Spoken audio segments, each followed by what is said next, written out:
ان الحمد للہ نحمده ونستعینه ونستغفره ونعوذ باللہ من شرور انفسنا ومن سیئات اعمالنا من يهده الله فلا مضل له ومن يضلل فلا هادي له واشهد ان لا اله الا الله وحده لا شريك له واشهد ان محمدا عبده ورسوله اما بعد فان خير الحديث كتاب الله وخير الهدي هدي محمد صلى الله عليه وسلم وشر الأمور محدثاتها وكل محدثة بدعة وكل بدعة ضلالة وكل ضلالة في النار.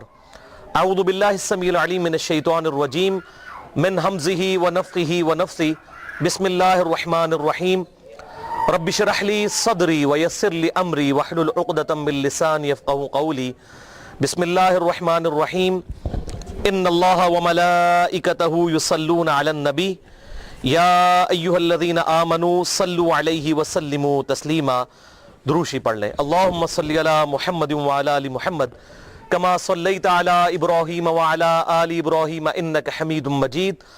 اللہم بارک علی محمد وعلی آل محمد کما بارکت علی ابراہیم وعلی آل ابراہیم انک حمید مجید. الحمدللہ آج 15 محرم الحرام 1436 ہجری اور 9 نومبر 2014 اور اتوار کا دن ہے.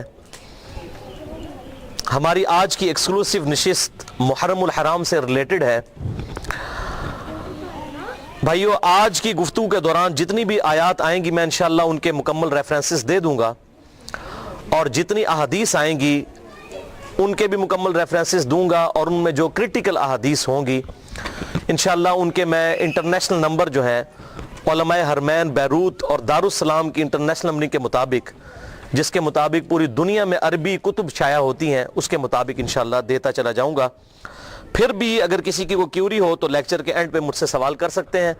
لیکچر کے دوران کسی کو سوال کرنے کی اجازت نہیں، ورنہ ہماری گفتگو کا ڈیکورم ڈسٹرب ہو جائے گا.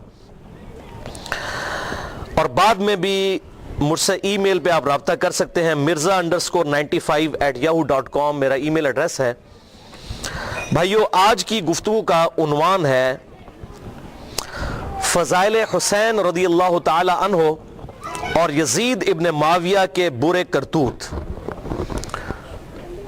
فضائل حسین رضی اللہ تعالی عنہ اور یزید ابن معاویہ کے برے کرتوت.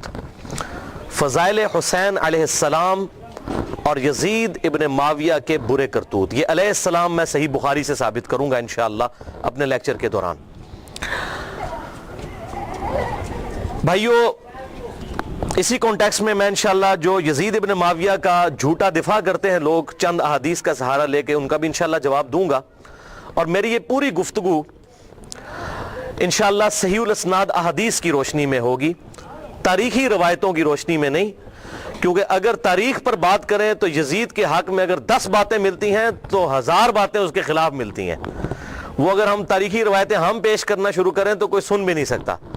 لہٰذا تاریخ جو ہے اس کی وہ اتھینٹسٹی نہیں ہے جو صحیح الاسناد احادیث کی ہے، کیونکہ وہ پوری اسناد کے ساتھ جمع کی گئی. تاریخ تو حکمرانوں کی لکھوائی ہوئی ہے، جس کا جو دل کیا اس نے لکھوا دیا. یہ تو محدثین کا اس امت کے اوپر بڑا آپ سمجھیں کہ رحم انہوں نے کیا اس امت پر، اس حوالے سے کہ انہوں نے محنت کر کے صحیح الاسناد احادیث کو جمع کر دیا الحمدللہ. بھائی، حسینیت کے حوالے سے میرے آلریڈی 9 لیکچر ریکارڈ ہو چکے ہیں. میں صرف ان کے نمبرز بتا دیتا ہوں. آج انشاءاللہ تعالی 10واں ہوگا، اور تلک عشرۃ کاملہ 10 یہ مکمل ہو جائیں گے. مسئلہ نمبر 61، مسئلہ number 48، 55A، 55B، 65، 66A، 66B، 96 اور 101، اور انشاءاللہ آج 102 مسئلہ نمبر انشاءاللہ. آج کے لیکچر کے حوالے سے میں یہ ضروری سمجھتا ہوں کہ آپ کو اپنے ریسرچ پیپرز کا بھی تعارف کروا دوں. یہ میرے 2 ریسرچ پیپرز ہیں. یہ پہلا ریسرچ پیپر ہے رافضیت، ناسبیت اور یزیدیت کا تحقیقی جائزہ صحیح الاسناد احادیث کی روشنی میں. صرف 4 صفحوں کا یہ ریسرچ پیپر ہے. اور 5A، اس کو یہ خوبی حاصل ہے کہ اس کی پروف ریڈنگ دور حاضر میں اہل سنت کے بہت بڑے محقق شیخ زبیر علیزئی رحمہ اللہ نے کی تھی. المتوفہ 1435 ہجری.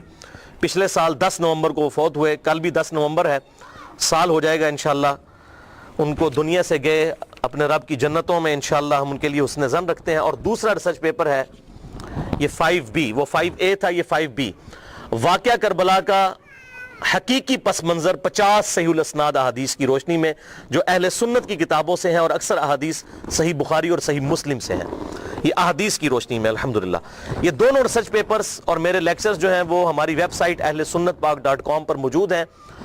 اور ہمارے لیکچرز جو ہیں وہ ہمارا جو یوٹیوب کا چینل ہے انجینئر محمد علی مرزا میرے نام پر ہے، اور tune.pk کا چینل انجینئر محمد علی مرزا، اس پہ یہ تمام کے تمام لیکچرز الحمدللہ موجود ہیں.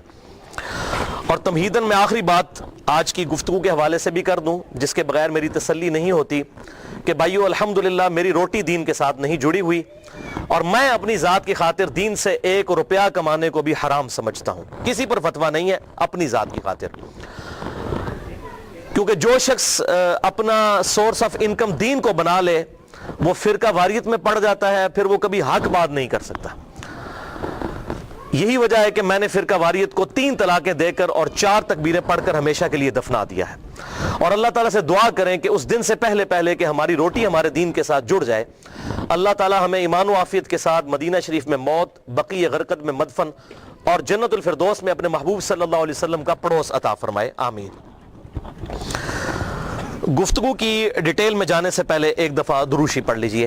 اللہم صلی علی محمد وعلی آل محمد کما صلیت علی ابراہیم وعلی آل ابراہیم انک حمید مجید.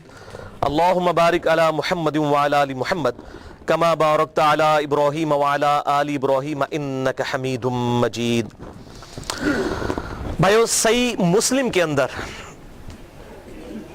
حدیث ہے انٹرنیشنل نمبرنگ کے مطابق 533 نمبر، کہ امام کائنات سید الاولین والآخرین شفیع المذنبین رحمت للعالمین سیدنا و مولانا امام اعظم محمد رسول اللہ صلی اللہ علیہ وسلم نے ارشاد فرمایا کہ جو شخص وضو کرنے کے بعد ایک دفعہ پڑھ لے اشہد ان لا الہ الا اللہ وحدہ لا شریک لہ واشہد ان محمدا عبدہ ورسولہ، تو اللہ تعالیٰ جنت کے 8 دروازے اس کے لیے کھول دیتا ہے. الحمدللہ. تو جنت کے 8 دروازوں کی نسبت سے میں سیدنا حسین ابن علی رضی اللہ تعالی عنہما کے فضائل بیان کروں گا 8 صحیح الاسناد احادیث کی روشنی میں انشاءاللہ. ویسے احادیث تو درجنوں ہیں، لیکن یہ میں نے 8 چوز کی ہیں تاکہ ہماری گفتگو جو ہے وہ ان ٹائم مکمل ہو جائے. پہلی حدیث جو اہل سنت اور اہل تشیع کے ہاں کامن ہے. اہل سنت کہلوانے والے تینوں گروہ بریلوی، دیوبندی اور سلفی یعنی اہل حدیث، اور اہل تشیع بھی اس حدیث کے اوپر اتفاق کرتے ہیں، اور اسی سے وہ نظریہ بھی اڈاپٹ کیا گیا 5 تن پاک کا جو اکثر ہم سنتے ہیں. وہ اس حوالے سے نہیں ہے کہ 5 تن پاک سے مراد معصومین کا عقیدہ ہے. 5 تن پاک سے مراد یہ پرٹیکولر آپ صلی اللہ علیہ وسلم کے اہل بیت 4 اور آپ صلی اللہ علیہ وسلم کی مبارک ذات، ان کے بارے میں پرٹیکولر یہ فضیلت ہے. اور اہل سنت کے ہاں صحیح مسلم میں یہ حدیث پائی جاتی ہے انٹرنیشنل نمبرنگ کے مطابق 6261. اما عائشہ رضی اللہ تعالی عنہا کا بیان ہے کہ ایک دن آپ صلی اللہ علیہ وسلم اپنے گھر سے اس حالت میں برآمد ہوئے کہ آپ صلی اللہ علیہ وسلم نے کالی چادر اوڑھی ہوئی تھی جس پہ اونٹ کے کجاووں کی شکل کی، ہنڈیوں کی شکل کی چھوٹی چھوٹی تصویریں بنی ہوئی تھی، جیسے ہنڈیا بنی ہوئی ہوتی ہے، جاندار کی تصویر نہیں، ہنڈیا کی تصویر. یہ آپ صلی اللہ علیہ وسلم نے مبارک چادر اوڑھی ہوئی تھی. اتنے میں سیدنا حسن ابن علی آئے تو آپ صلی اللہ علیہ وسلم نے اپنی اس کالی چادر کے نیچے ان کو لے لیا. پھر سیدنا حسین آئے، ان کو بھی لیا. اس کے بعد سیدہ فاطمہ آئی، ان کو بھی لیا. پھر سیدنا علی آئے رضی اللہ عنہم اجمعین، ان کو بھی لیا.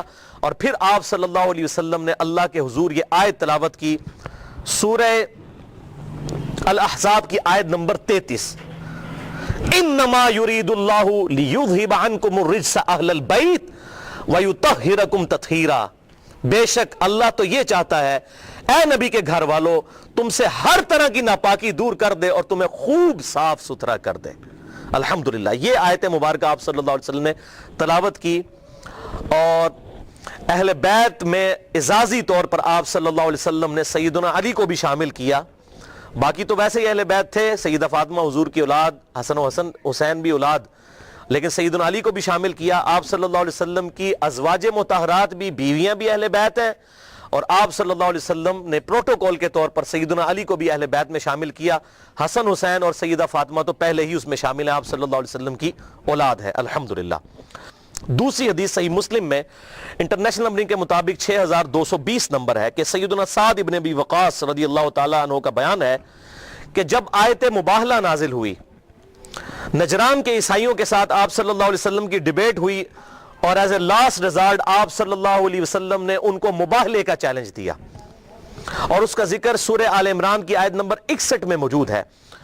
فَقُلْ تَعَالَوْا نَدْعُوا أَبْنَاءَنَا وَأَبْنَاءَكُمْ, اے محبوب صلی اللہ علیہ وسلم اب ان کو ایز اے لاسٹ ریزارٹ ارشاد فرمائے کہ تم اپنے بیٹوں کو لے آؤ, ہم بھی اپنے بیٹوں کو لے آتے ہیں, تم بھی اپنی عورتوں کو لے آؤ, ہم بھی اپنی عورتوں کو لے آتے ہیں, اور تم خود بھی آ جاؤ اے عیسائیوں, اور ہم خود بھی آ جاتے ہیں.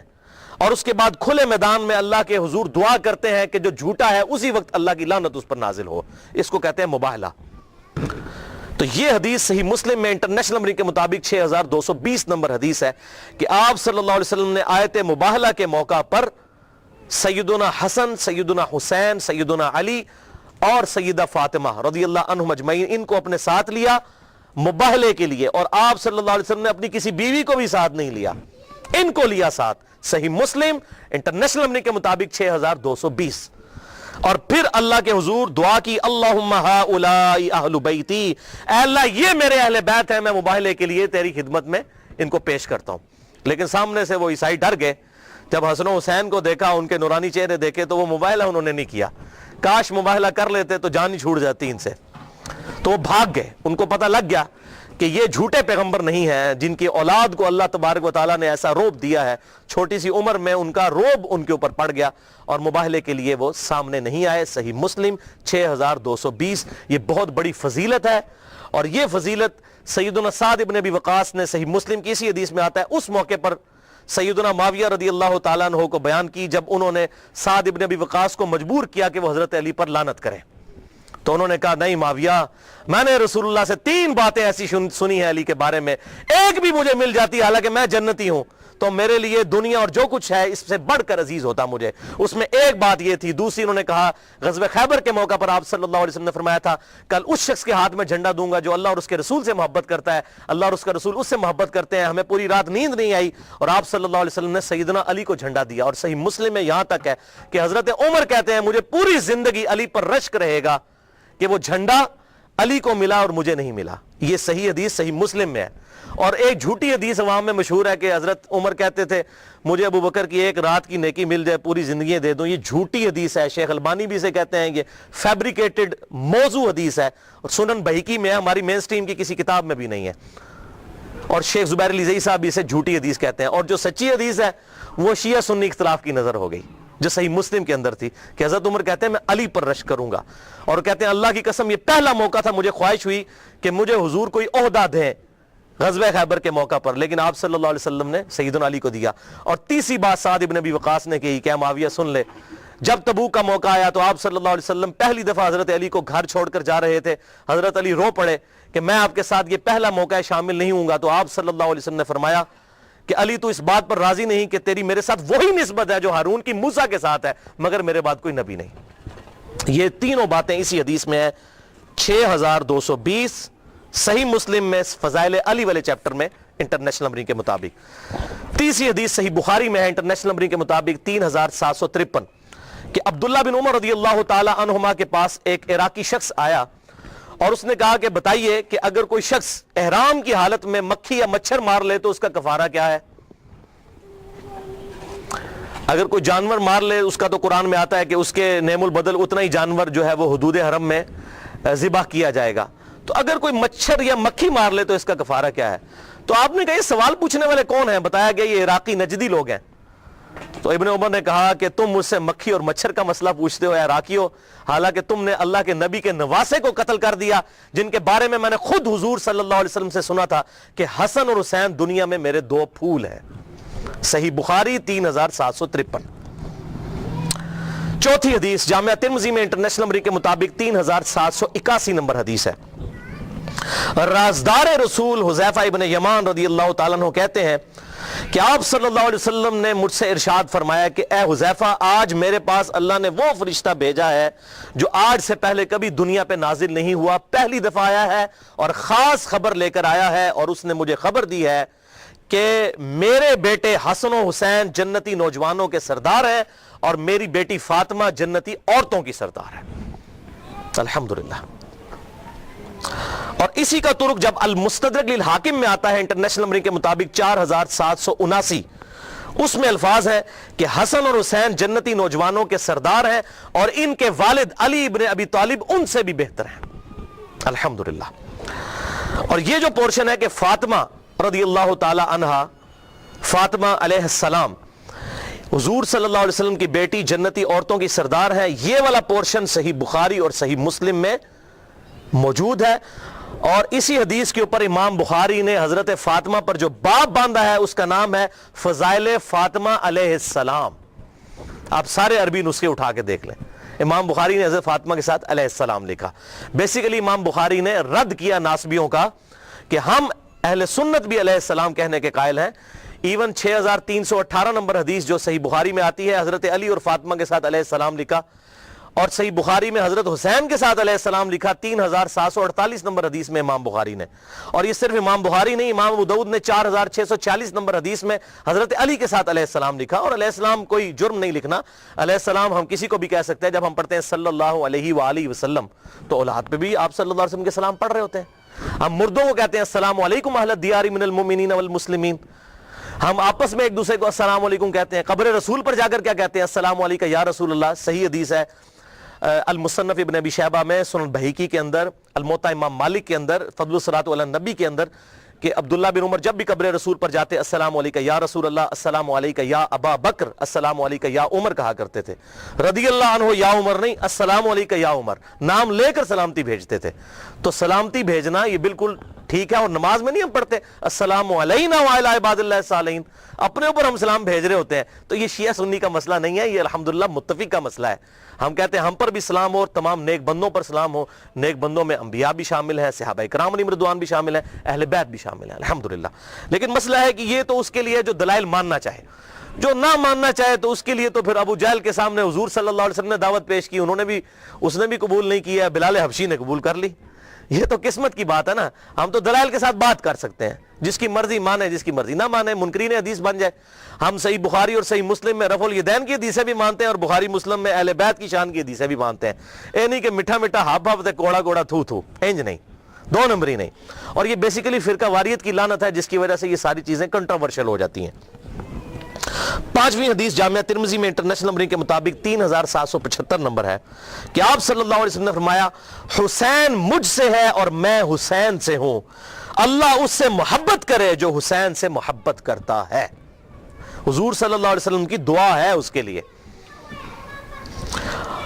اور اسی سے ملتا جلتا ایک ترک مسند امام احمد میں انٹرنیشنل نمبرنگ کے مطابق 7863 نمبر حدیث ہے، دوسری جلد اور صفحہ 288 پر سیدنا ابو ہریرہ رضی اللہ تعالیٰ عنہ سے یہ کریٹیکل حدیث ہے کہ سیدنا ابو ہریرہ کہتے ہیں میں نے حضور صلی اللہ علیہ وسلم سے یہ بات خود سنی تھی کہ جس نے حسن اور حسین سے محبت کی اس نے مجھ سے محبت کی، اور جس نے حسن اور حسین سے بغض رکھا اس نے مجھ سے بغض رکھا۔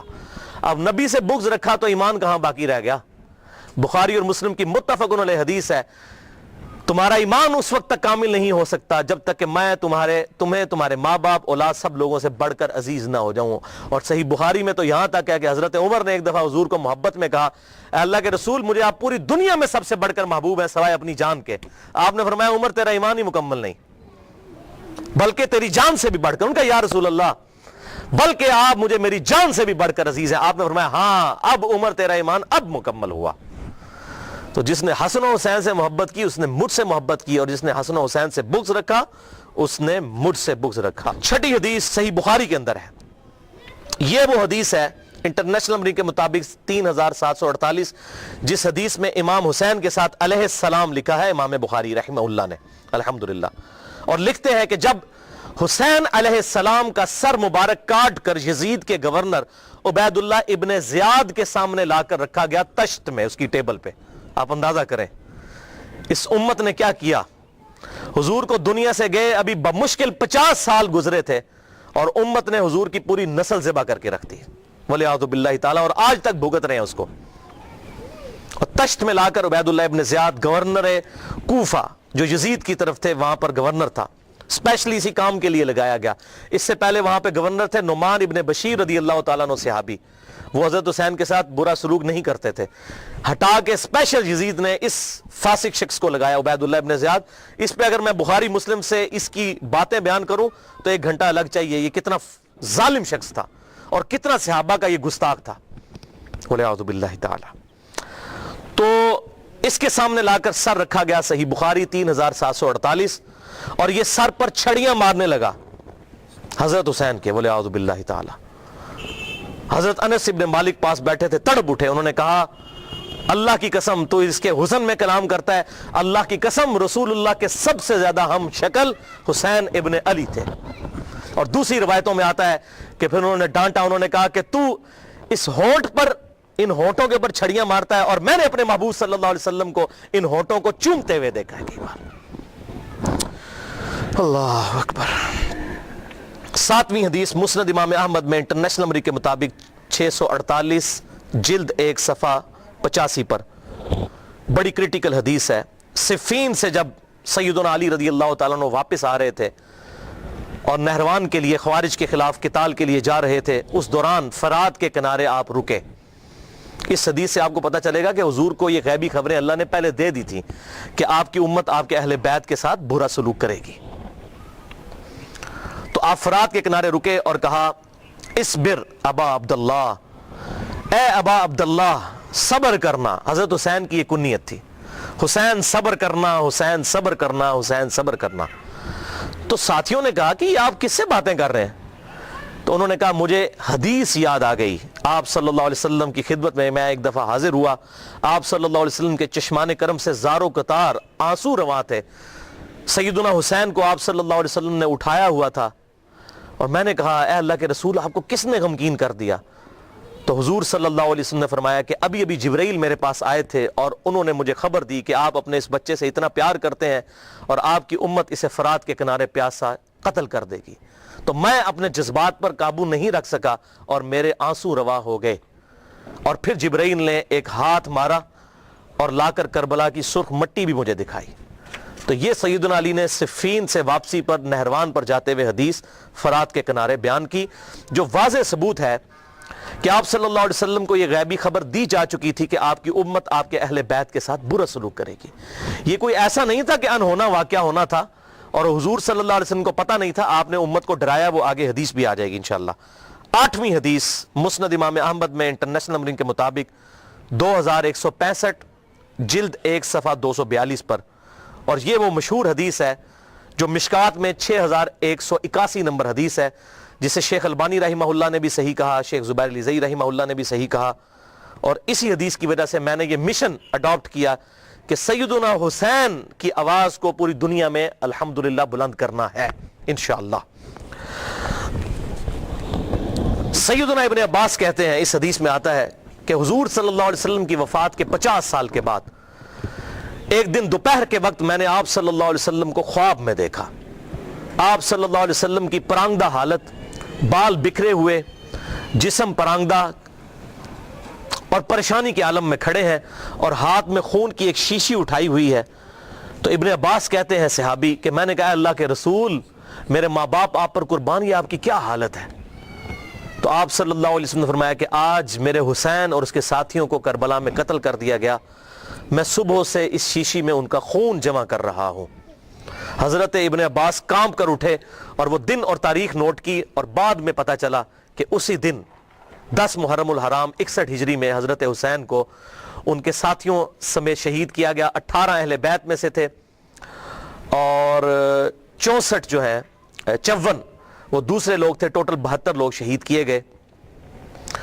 اور بعد میں ان کو یہ خبر آئی، ظاہر ہے کہ اس وقت تو میڈیا نہیں تھا، کافی عرصے بعد خبر آتی تھی، تو ابن عباس نے خواب یاد رکھا ہوا تھا۔ اور یہاں پر یاد رکھیں بخاری اور مسلم کی متفق علیہ حدیث ہے، آپ صلی اللہ علیہ وسلم نے فرمایا جس نے مجھے خواب میں دیکھا اس نے مجھی کو دیکھا، میری شکل میں شیطان نہیں آ سکتا۔ اور صحابہ اکرام کو حضور کی شکل مبارک کا بالکل ایگزیکٹ پتا تھا۔ ابن عباس حضور کے صحابی بھی ہیں، حضور کے کزن بھی ہیں الحمدللہ، لہٰذا اس خواب میں کوئی شک نہیں ہے یہ اللہ تعالیٰ کی طرف سے خواب دکھایا گیا، اور یہ تمثیل تھی ایک، یہ نہیں تھا کہ آپ صلی اللہ علیہ وسلم کو کربلا میں موجود تھے، یہ تمثیل دکھائی گئی، جیسا کہ بخاری میں آتا ہے کہ غزوہ احد سے پہلے آپ صلی اللہ علیہ وسلم نے خواب دیکھا کہ آپ کے سامنے گائے ذبح ہو رہی ہے، تو آپ نے اس سے یہ تعبیر کی کہ میرے صحابہ قتل کر دیے جائیں گے احد کے میدان میں۔ اب گائے کا اور صحابہ کا کیا تعلق ہے؟ لیکن یہ ایک تمثیل بیان کی، یہ خواب الگ سے ایک محکمہ ہے، یہ نہیں ہوتا کہ مجھے آپ اگر خواب میں دیکھیں تو مجھے نہیں پتا ہوگا آپ نے مجھے خواب میں دیکھا ہے، یہ اللہ تعالیٰ تمثیلاً ایک خواب دکھاتا ہے، اور وہ اللہ تعالیٰ نے اپنے محبوب صلی اللہ علیہ وسلم کو خواب میں دکھایا حضرت ابن عباس کو، تاکہ امت تک یہ بات پہنچ جائے۔ بہرحال یہ ساری احادیث میرے ان ریسرچ پیپرز میں موجود ہیں، انشاءاللہ آپ کو لیکچر کے اینڈ پہ مل بھی جائیں گے سب لوگوں کو۔ اب آتے ہیں یزید ابن معاویہ کی طرف، ایک دفعہ دروشی پڑھ لیجئے۔ اللہم صلی علی محمد وعلی آل محمد کما صلیت علی ابراہیم وعلی آل ابراہیم انک حمید مجید، اللہم بارک علی محمد وعلی آل محمد کما بارکت علی ابراہیم وعلی آل ابراہیم انک حمید مجید۔ بھائیو، یزید اچانک کوئی آسمان سے نازل ہو کر تخت پر نہیں بیٹھا، یہ مسلسل اسلامی نظام کی گراوٹ تھی 20 سے 25 سال کی، جس کا نمائندہ بن کر یزید سامنے آیا۔ خرابی اس سے پہلے ہو چکی تھی، اب یہ الگ سے پورا ایک ٹاپک ہے، وہ 50 احادیث میں کور ہے، اور ابھی ریسنٹلی میں نے 8 محرم الحرام کو ایک لیکچر ریکارڈ کروایا ہے، مسئلہ نمبر 101، صحیح مسئلہ خروج اور فکر حسین حق پرستی کی علامت ہے، اس میں نے یہ ساری باتیں کھول کر بیان کی ہیں الحمدللہ، جسے شوق ہو تو وہ لیکچر دیکھ سکتا ہے۔ بہرحال یہاں پر میں ایک حدیث ضرور بیان کروں گا کہ ہمارے محبوب امام کائنات سید الاولین والآخرین شفیع المذنبین رحمت للعالمین سیدنا و مولانا امام اعظم محمد رسول اللہ صلی اللہ علیہ وآلہ وسلم نے اپنی وفات سے تقریباً 2.5 سے 3 مہینے پہلے ایک خطبہ دیا، جو اہل سنت اور اہل تشیع کے ہاں کامن پایا جاتا ہے۔ اس حدیث کو غدیر خم کی حدیث کہتے ہیں۔ اہل سنت کے ہاں 4 احادیث ہیں اوپر تلے صحیح مسلم میں، انٹرنیشنل نمبر کے مطابق فضائل علی والے چیپٹر میں صحیح مسلم میں 6225، 6226، 6227 اور 6228، 4 طرق امام مسلم رحمہ اللہ تعالی فضائل علی والے چیپٹر میں لے کر آئے غدیر خم کی حدیث، کہ آپ صلی اللہ علیہ وسلم نے حجۃ الوداع سے واپسی پر 18 ذوالحجہ کو خم نامی گاؤں میں پانی کے لیے پڑاؤ کیا، اور آپ صلی اللہ علیہ وسلم نے کنکلوڈنگ گفتگو وہاں پر کی۔ آپ صلی اللہ علیہ وسلم کے لیے اونٹ کے پالان کا ممبر تیار کیا گیا، آپ صلی اللہ علیہ وسلم نے صحابہ اکرام کو مخاطب کیا اور کہا کہ اے لوگو آگاہ ہو جاؤ، میں بھی ایک انسان ہوں، قریب ہے کہ اللہ کا قاصد یعنی موت کا فرشتہ میرے پاس آئے اور میں اس کی دعوت قبول کر لوں۔ ہر شخص نے دنیا سے جانا ہے، میں نے بھی جانا ہے۔ میں اپنے بعد تم میں 2 بھاری چیزیں چھوڑ کر جا رہا ہوں، ان میں سے پہلی چیز اللہ کی کتاب ہے، اس میں ہدایت ہے، اس میں نور ہے، تم اللہ کی کتاب کو پکڑو، اپنا تعلق اس کتاب کے ساتھ مضبوط کرو۔ اللہ کی کتاب اللہ کی رسی ہے، جو اسے پکڑے گا ہدایت پر ہوگا، جو اسے چھوڑ دے گا گمراہ ہو جائے گا۔ وَاعْتَصِمُوا بِحَبْلِ اللَّهِ جَمِيعًا وَلَا تَفَرَّقُوا، یہ ہے اللہ کی رسی۔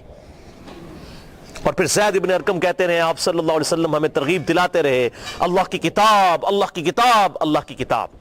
اس کے بعد آپ صلی اللہ علیہ وسلم نے ارشاد فرمایا، دوسری چیز، بھاری چیز میرے اہل بیت ہیں، میں اپنے اہل بیت کے معاملے میں تمہیں اللہ کا خوف دلاتا ہوں، میں اپنے اہل بیت کے معاملے میں تمہیں اللہ کا خوف دلاتا ہوں، میں اپنے اہل بیت کے معاملے میں تمہیں اللہ کا خوف دلاتا ہوں۔ لیکن امت نہیں ڈری، اور یہ حدیث ہے صحیح مسلم میں، جو اہل سنت کے بڑے بڑے علماء کو بھی نہیں پتا کہ صحیح مسلم میں یہ 4 حدیثیں ہیں۔ کیوں؟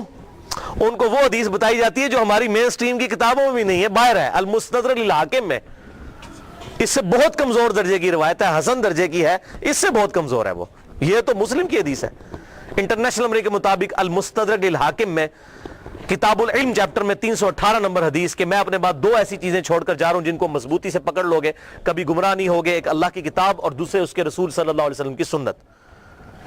یہ حجۃ الوداع پر آپ نے فرمایا تھا، لیکن یہ اس کے بھی بعد کا خطبہ ہے، اس کو بھی سپرسیڈ کرنے والا، جو صحیح مسلم میں ہے کہ کتاب اللہ کو پکڑنا اور اہل بیت کے معاملے میں اللہ سے ڈراتا ہوں، ان کے ساتھ حسن سلوک کرنا۔ لیکن امت نے اہل بیت کا وہ حشر کیا کہ کسی نبی کی امت نے اپنے نبی کے ماننے والوں کے ساتھ یہ نہیں کیا. کافروں نے ضرور کیا, لیکن یہ ایک یونیک مثال ہے کہ مسلمانوں نے جو نمازوں میں اللہم صلی علی محمد وعلی آل محمد پڑھتے رہے اور آل محمد ذبح کر دی. تو درود شریف کس منہ سے پڑھتے ہیں؟ وَلِعَاذُ بِاللَّهِ تَعَالَى. تو آپ صلی اللہ علیہ وسلم نے فرمایا کہ میں اپنے اہل بیت کے معاملے میں تمہیں اللہ سے ڈراتا ہوں. اور باقی کتابوں میں یہ حدیث پھر اس سے بھی آگے چلتی ہے صحیح سند کے ساتھ. جامعہ ترمذی میں 3713, مسند امام احمد میں 19321, سنن نسائی الکبریٰ میں 8478 اور امام ابن ابی عاصم کی کتاب السنہ میں 1158 نمبر. یہ 4 میں نے حوالے دے دی ہیں. یہ حدیث آگے بھی چلتی ہے اور شیخ البانی رحمہ اللہ نے اپنے سلسلہ احادیث صحیحہ میں 1750 نمبر حدیث کے اندر یہی احادیث کے کم از کم 22 طرق لیے 22 صحابہ سے اور کہا کہ حدیث متواترہ ہے غدیر خم کی حدیث. اور شیخ زبیر علی زئی صاحب نے بھی مشکات کی تحکیم کے دوران 6091 نمبر حدیث اور 6103 نمبر حدیث کے فٹ نوٹ پہ لکھا کہ یہ حدیث متواترہ ہے غدیر خم کی حدیث, جو آگے بھی چلتی ہے کہ پھر آپ صلی اللہ علیہ وسلم نے سورۃ الاحزاب کی آیت نمبر 6 تلاوت کی. النبی اولا بالمؤمنین من انفسہم وازواجہ امہاتہم. نبی صلی اللہ علیہ وسلم مومنین کی جانوں پر ان کی جانوں سے بڑھ کر حق رکھتے ہیں اور نبی کی بیویاں امت کی مائیں ہیں. پھر آپ صلی اللہ علیہ وسلم نے صحابہ کرام سے مخاطب ہو کر کہا غدیر خم پر, اے میرے صحاب اس آیت کی روشنی میں کیا تم گواہی دیتے ہو کہ اللہ تمہارا رب ہے؟ سب نے کہا بلا یا رسول اللہ, کیوں نہیں یا رسول اللہ صلی اللہ علیہ وسلم. پھر آپ صلی اللہ علیہ وسلم نے فرمایا کہ کیا تم اللہ اور اس کے رسول کو سب سے بڑھ کر محبوب رکھتے ہو اس آیت کے تحت؟ سب نے کہا یا رسول اللہ کیوں نہیں. پھر آپ صلی اللہ علیہ وسلم نے مولا علی کا ہاتھ پکڑا وہاں پر غدیر خم پہ اور یوں صحابہ کے درمیان بلند کیا. پھر آپ نے کہا من کنت مولاہ فہذا علی مولاہ. پھر جو مجھے دلی محبوب رکھتا ہے وہ علی کو بھی دلی محبوب رکھے, جس کا مولا میں اس کا مولا علی. اور پھر اسی حالت میں آپ نے فرمایا اے اللہ اس سے محبت رکھ جو علی سے محبت رکھے, اس سے بغض رکھ جو علی سے بغض رکھے. اس موقع پر آپ صلی اللہ علیہ وسلم نے ارشاد فرمایا.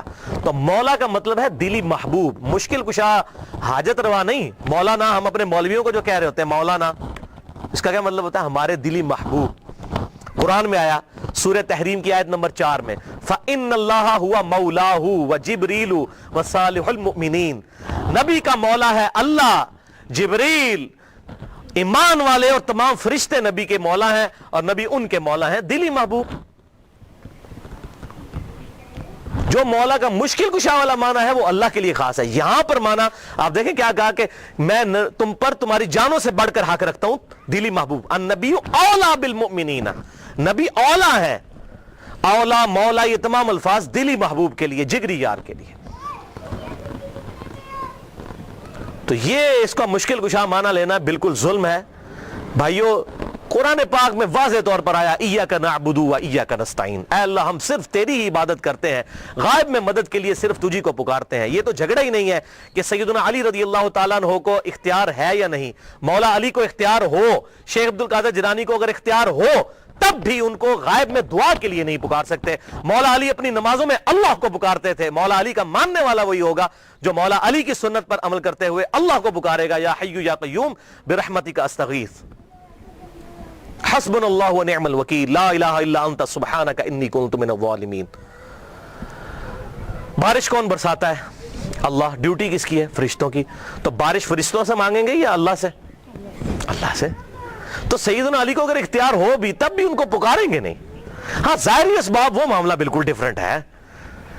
میں آپ کو کہتا ہوں مجھے پانی پلا دے, بالکل ٹھیک ہے, لیکن آپ وہاں بغداد میں دفن ہے, بغداد میں بھی قبر میں, اور کہتے ہیں میں آپ کو کہتا ہوں مجھے پانی پلا دیں, وہی بات وہی جملہ صرف کوارڈینیٹس فریم آف ریفرنس بدلنے کی وجہ سے غائب میں پکارنا ہو جائے گا. اور غائب میں پکارنا عبادت ہے, اور عبادت جو ہے وہ اللہ کے ساتھ خاص ہے. اسی لیے قرآن میں کہا گیا ایاک نعبد, اے اللہ عبادت بھی تیری کرتے ہیں, و ایاک نستعین, اور غائب میں مدد یعنی دعا کے لیے اپروپریٹ ٹرانسلیشن ہے ایاک نستعین کی, دعا تجھ سے کرتے ہیں. دعا ہوگی اللہ سے. بہرحال اسی حدیث غدیر خم کی حدیث کی سپورٹ میں صحیح مسلم میں کہتا ہوں بڑی اسٹانشنگ حدیث ہے, جو مولا علی نے صفین کے مقام پر جب تحکیم کا ایشو اٹھنے والا تھا اس وقت اصحاب کو جمع کر کے کہا. صحیح مسلم انٹرنیشنل نمبرنگ کے مطابق 240 نمبر حدیث, اور امام مسلم اسے کتاب الایمان والے چیپٹر کے اندر لے کر آئے ہیں کہ سیدنا علی نے کہا کہ اس ذات کی قسم کہ جس نے دانے کو پھاڑ کر اس میں سے اناج اگایا اور تمام مخلوقات کو پیدا کیا. نبی امی صلی اللہ علیہ وسلم نے مجھ سے یہ عہد لیا تھا کہ علی سے محبت نہیں رکھے گا مگر مومن اور علی سے بغض نہیں رکھے گا مگر منافق. محبت علی از دا لٹمس ٹیسٹ آف ایمان. آج کسی کو چیک کرنا ہے کہ مومن ہے یا منافق ہے, دیکھ لیں مولا علی کی محبت ہے تو مومن ہے, اور مولا علی کا بغض ہے تو پکا منافق ہے. یہ شیعہ سنی کا مسئلہ ہی نہیں ہے, یہ تو بات ہی بہت آگے چلی گئی ہے. صحیح مسلم کتاب الایمان 240 نمبر حدیث کہ علی سے محبت نہیں رکھے گا مگر مومن, علی سے بغض نہیں رکھے گا مگر منافق. اور یہ پرٹیکولرلی دو ہی لوگوں کے بارے میں یہ بات آئی ہے. بخاری اور مسلم میں دوسرے انصار کے بارے میں آیا کہ انصار سے صرف مومن ہی محبت رکھیں گے اور انصار سے صرف بغض منافق ہی رکھیں گے. اور آپ دیکھ لیں انصار کے ساتھ واقعہ ہرہ میں یزید نے جو کچھ کیا, قتل عام ان کا, اور یہاں پر مولا علی کے خلاف جو لوگ کھڑے ہوئے ان کے معاملات بھی بالکل سامنے ہیں. لہٰذا یہ جو غدیر خم کا خطبہ ہے آپ صلی اللہ علیہ وسلم نے خم نامی گاؤں میں کیوں دیا, اس کی ایک ٹیکنیکل ریزن ہے. حجۃ الوداع پہ بھی آپ یہ بات کر سکتے تھے. آپ نے خم نامی گاؤں میں اس لیے خطبہ دیا کہ اس موقع کے اوپر سب لوگ جا چکے تھے سوائے اہل شام کے اور اہل مدینہ کے, اور یہی بدبخت شامی تھے جو بعد میں مولا علی کے خلاف صفین میں کھڑے ہوئے. حضور ان کو ڈرا رہے تھے. اور دیکھیں اس کے بعد کیا ہو سکتا ہے, من کنت مولاہ فہذا علی مولاہ, بات ہی کچھ نہیں رہ جاتی. اور اہل مدینہ میں بھی ایسے لوگ شامل, پھر اہل مدینہ کے اوپر ظلم بھی ہوئے. آپ صلی اللہ علیہ وسلم نے پہلے ان کو خبردار کر دیا. یہ تھی اس کی حکمت, اور آنے والے وقت کے بارے میں اشارہ تھا کہ یہ معاملات ان کے ساتھ ہوں گے. بہرحال اس معاملے میں جن لوگوں نے بھی سیدنا علی کے ساتھ زیادتی کی, چاہے وہ حضرت امیر معاویہ رضی اللہ تعالیٰ عنہ ہو, یا حضرت مغیرہ ابن شعبہ رضی اللہ عنہ ہو, یا حضرت عمر ابن عاص رضی اللہ عنہ ہو, ہم کسی پر لعنت کرنے کے قائل نہیں ہیں. لیکن لیکن لیکن ان کی غلطیوں کا جھوٹا دفاع بھی نہیں کرتے, اور نہ ہم رافضیوں کی طرح ان پر لعنت کرتے ہیں. ان کا معاملہ ہم اللہ کے سپرد کرتے ہیں. غلطی جو ہے 100 بسم اللہ بیان ہوگی. حضرت آدم سے زیادہ کسی کا مرتبہ نہیں, 7 دفعہ ان کی غلطی بھی قرآن میں بیان ہوئی ہے. غلطی بیان کرنے کا مقصد یہ نہیں ہوتا آپ نے کسی کو ذلیل کر دیا, ورنہ یہ محدثین نے ذلیل کیا معاذ اللہ. اگر یہ چیز ہوتی اور بخاری اور مسلم میں یہ حدیث کیوں آتی, تو اس پہ میرا پورا ایک علیحدہ سے ریسرچ پیپر یہ والا میں نے جو بتایا, اور لیکچرز بھی موجود ہے کہ کس طرح حضرت علی کو جمعے کے خطبوں میں گالیاں نکالی جاتی تھیں. بخاری میں, مسلم میں, ابو داؤد میں, ترمذی میں, نسائی میں, ابن ماجہ میں کتنی احادیث موجود ہیں. تو یہ ممبروں پر مولا علی پر لعنت کرنے کی بدعت بنو امیہ کے دور میں جاری ہوئی. لہٰذا شیعان علی وہ ہوں گے جو علی کی سنت پر عمل کریں گے. مولا علی کو خوارج نے کافر کہا, لیکن مولا علی نے ان کے جنازے خود پڑھائے اور کہا کہ یہ میرے بھائی تھے, بگوڑے ہو گئے, میں ان کو مسلمان سمجھتا ہوں, اور ان کے لیے دعا کی اللہم اغفر لحینا و میتنا. جبکہ دوسری طرف بنو امیہ کے ماننے والے وہ لوگ ہیں جو حضرت علی پر ممبروں پر لعنت کرتے تھے, اور آج ان کی باقیات اس فارم میں موجود ہیں کہ وہ باقی صاحب کے اوپر لعنت کرتے ہیں. مولا علی کا ماننے والا وہ ہوگا جو بنو امیہ کی بدعت پر نہ چلے, مولا علی کی سنت پر چلے. یہ فرق سمجھ لیجئے. تو شیعان علی سے مراد علی کے گروہ کے لوگ, خالی ٹائٹل لگا لینے سے نہیں. آج سنی کون کون نہیں اپنے آپ کہتا, بریلوی کہتے ہیں ہم سنی ہیں, دیوبندی کہتے ہیں ہم سنی ہیں, اہل حدیث کہتے ہیں ہم سنی ہیں, لیکن ایک دوسرے سے پوچھیں وہ کہتے ہیں نہیں اسی سنی ہے, دوسرا سنی نہیں ہے. تو ٹائٹل آپ لگاتے رہے بے شک. شراب کی بوتل کے بعد روح افزا لکھ لینے سے روح افزا بن جائے گی, یہ جامع شیری بن جائے گی؟ نہیں. اصل تو بات یہ کہ واقعی علی کا شیعہ کون ہے. شیعہ علی کا وہی ہوگا, علی کے گروہ کا آدمی وہی ہوگا جو مولا علی کی سنت پر عمل کرنے والا ہوگا. اور مولا علی نے ہمیں یہی درس دیا ہے کہ کسی بھی شخص کے اوپر لعنت نہ کی جائے. یہ لعنت کرنا تو بنو امیہ کی بدعت ہے. جو ان کے طریقے پر چلنا چاہتے ہیں, ان کی پارٹی میں قیامت والے دن اٹھنا چاہتے ہیں تو بے شک اٹھیں. ہم تو مولا علی کے ساتھ ہیں, دنیا میں بھی انشاءاللہ اور آخرت میں بھی انشاءاللہ مولا علی کے ساتھ اٹھائے جائیں گے انشاءاللہ تعالی, اور اہل بیت کے ساتھ. بہرحال یزید ابن معاویہ کے جو برے کرتوت ہیں اس پہ تو گھنٹوں گفتگو کی جا سکتی ہے. اس حوالے سے اس امت میں بہت بڑی خدمت کی ہے. اہل سنت کے بہت بڑے ایک امام گزرے ہیں آج سے 900 سال پہلے. امام عبد الرحمن بن علی بن محمد بن الجوزی, المتوفا 597 ہجری, 597 ہجری میں فوت ہوئے. آج 1436 ہجری ہے, 900 سال پہلے. انہوں نے ایک کتاب لکھی اور یہ شیخ عبد القادر جیلانی رحمۃ اللہ علیہ المتوفا 561 ہجری کے شاگرد بھی ہیں، محدث ابن جوزی۔ ان کو اہل سنت کہلوانے والے تینوں گروہ اپنا امام مانتے ہیں، بریلوی، دیوبندی، سلفی یعنی اہل حدیث، اور اہل تشیع بھی ان کو بڑی قدر کی نگاہ سے دیکھتے ہیں۔ محدث ابن جوزی کو ان کی بہت خدمات ہیں حدیث کی فیلڈ کے اعتبار سے، حتیٰ کہ امام ابن تیمیہ اور حافظ ابن کثیر اور اس طرح کے بڑے بڑے جو لوگ ہیں، جو خصوصاً اہل حدیث مکتب فکر کے لوگ جن کو بڑا اپنا امام مانتے ہیں، وہ ان کو بہت عزت کی نگاہ سے دیکھتے تھے، اور ان کی بڑی تعریفیں کی ہیں انہوں نے اپنی کتابوں میں، کیونکہ یہ تو ان سے بھی بہت پہلے گزرے ہیں۔ ان کے زمانے میں ایک یزیدی تھا مولوی، اس کا نام تھا عبد المغیث۔ اس نے ایک کتاب لکھی کہ یزید کو ہمیں برا نہیں کہنا چاہیے، یہ سب اس کے اوپر جھوٹے الزام ہیں، حتیٰ کہ بخاری مسلم میں بھی جو حدیثیں آئی ہیں اس نے کہا یہ بس اسی طرح ہیں، جس طرح آج بھی منکرین حدیث ہے نا، وہ بخاری مسلم کی حدیثوں کو کہتے ہیں ہم نہیں ان حدیثوں کو مانتے، تو منکرین حدیث ہمیشہ سے رہے ہیں۔ تو اس نے وہ حکومتی ملے ہوتے ہیں نا، حکومتوں سے پیسہ لے کے تو فتوے دیتے ہیں، آج بھی لوگ دیتے ہیں، تو اس نے ایک کتاب لکھی عبد المغیث نے۔ تو اس وقت پھر محدث ابن جوزی میدان میں اترے اور انہوں نے یہ کتاب لکھی، الرد علی المتعصب العنید المانع من ذم یزید۔ یہ اس سرکش اور ضدی کا رد ہے جو یزید کی مذمت کرنے کو برا سمجھتا ہے، یہ کتاب کا نام انہوں نے رکھا۔ اور پھر وہ پول کھولے کہ کسی کا انہوں نے لحاظ نہیں کیا، اور جو کر سکتے تھے انہوں نے کیا۔ الحمدللہ یہ کتاب امام ابن تیمیہ المتوفا 728 ہجری، حافظ ابن کثیر المتوفا 774 ہجری اور بڑے بڑے اہل سنت کے ائمہ نے اس کتاب کی بڑی تعریف کی ہے، اپنی کتابوں میں لکھا، اور البدایہ والنہایہ تاریخ ابن کثیر میں حافظ ابن کثیر نے اس کتاب کو مینشن کر کے کہا کہ اس کتاب نے امت کا دل ٹھنڈا کر دیا ہے، اور بڑی صحیح طریقے سے پٹائی کی ہے یزیدی پارٹی کی ابن جوزی نے، یہ ابن کثیر نے لکھا۔ اور یہ کتاب الحمدللہ اردو ترجمے کے ساتھ شائع ہو چکی ہے۔ شاہ نفیس اکیڈمی لاہور والوں نے، جو دیوبند مکتبہ فکر کا ایک ادارہ ہے، انہوں نے اس کا ترجمہ شائع کر دیا ہے۔ ہماری ویب سائٹ اہل سنت پاک .com پہ اس کا PDF موجود ہے، ڈاؤن لوڈ بھی آپ کر سکتے ہیں۔ ٹوٹل یہ 80 صفحات پر مشتمل ہے کتاب، ٹوٹل 160 ہے اس کے صفحات، 80 صفحات اس مترجم نے اپنے کومنٹس کیے ہیں، اور 80 صفحات پہ اس کا کتاب کا ترجمہ ہے۔ ماشاءاللہ انہوں نے حق کھول کر بیان کیا ہے، ائمہ اہل سنت کی رائے کیا تھی یزید کے بارے میں۔ حیران کن بات ہے کہ دنیا کی کسی حدیث کی کتاب میں یزید سے ایک حدیث بھی روایت نہیں ہے۔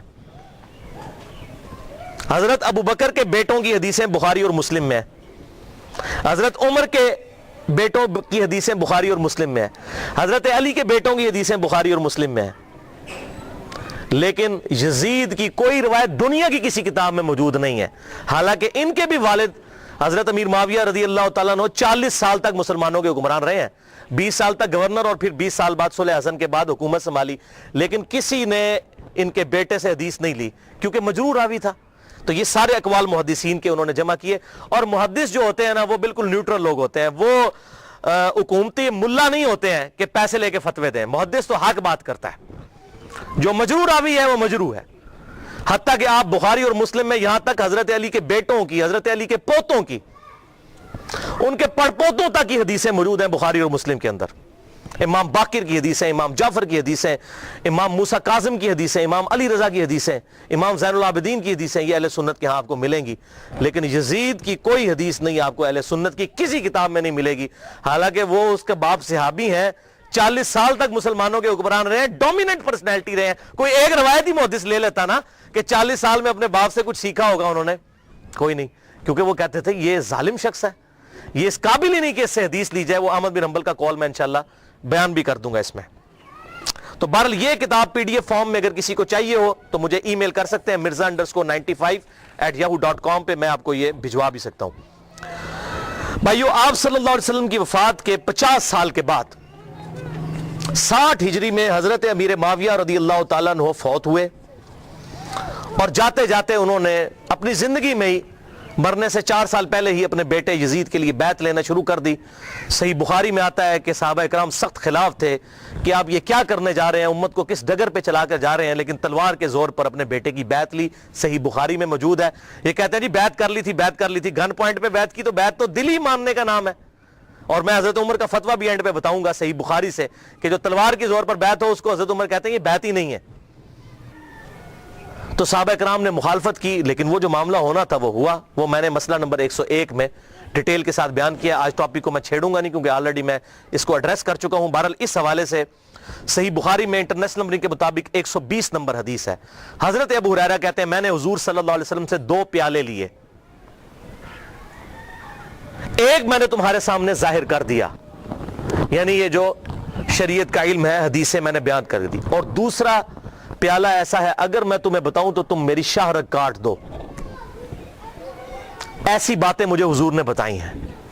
وہ کیا باتیں تھی؟ وہ صحیح بخاری کے اندر ہی انٹرنیشنل نمبر کے مطابق 3605 نمبر حدیث ہے. حضرت ابو ہریرہ کہتے ہیں کہ مجھے حضور صلی اللہ علیہ وسلم نے بنو قریش بنو امیہ کے لونڈوں کے ان لڑکوں کے نام بتائے ہیں, ان کے ماں باپ اور قبیلوں کے نام تک بتا دیے ہیں جن کے ہاتھوں اس امت کی تباہی ہونے والی ہے, اور میں چاہوں تو ان کے نام ان کے ماں باپ کے نام بھی بتا سکتا ہوں.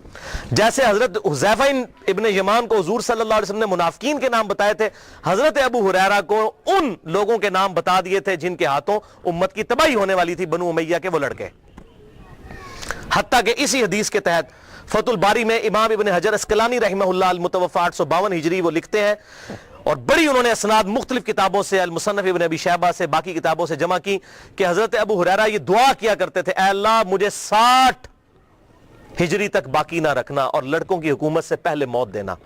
59 ہجری میں حضرت ابو ہریرہ فوت ہو گئے اور 60 ہجری میں یزید ابن معاویہ تخت نشین ہوا. اور اس میں ایک مرفوع حدیث ہے انٹرنیشنل نمبر کے مطابق مسند امام احمد میں 8302 اور مشکات میں بھی 3716 کہ آپ صلی اللہ علیہ وسلم نے فرمایا 70 کی دہائی کے آغاز سے اللہ کی پناہ طلب کرو اور نوجوان لڑکوں کی حکومت سے اللہ کی پناہ طلب کرو. 70 کی دہائی کا آغاز یعنی 61 ہجری, اور واقعہ کربلا 61 ہجری میں ہوا ہے. تو آپ صلی اللہ علیہ وسلم نے اپنی امت کو اس حوالے سے خبریں دی تھیں کہ آپ صلی اللہ علیہ وسلم کی وفات کے بعد امت کے ساتھ کیا سلوک ہونے والا ہے.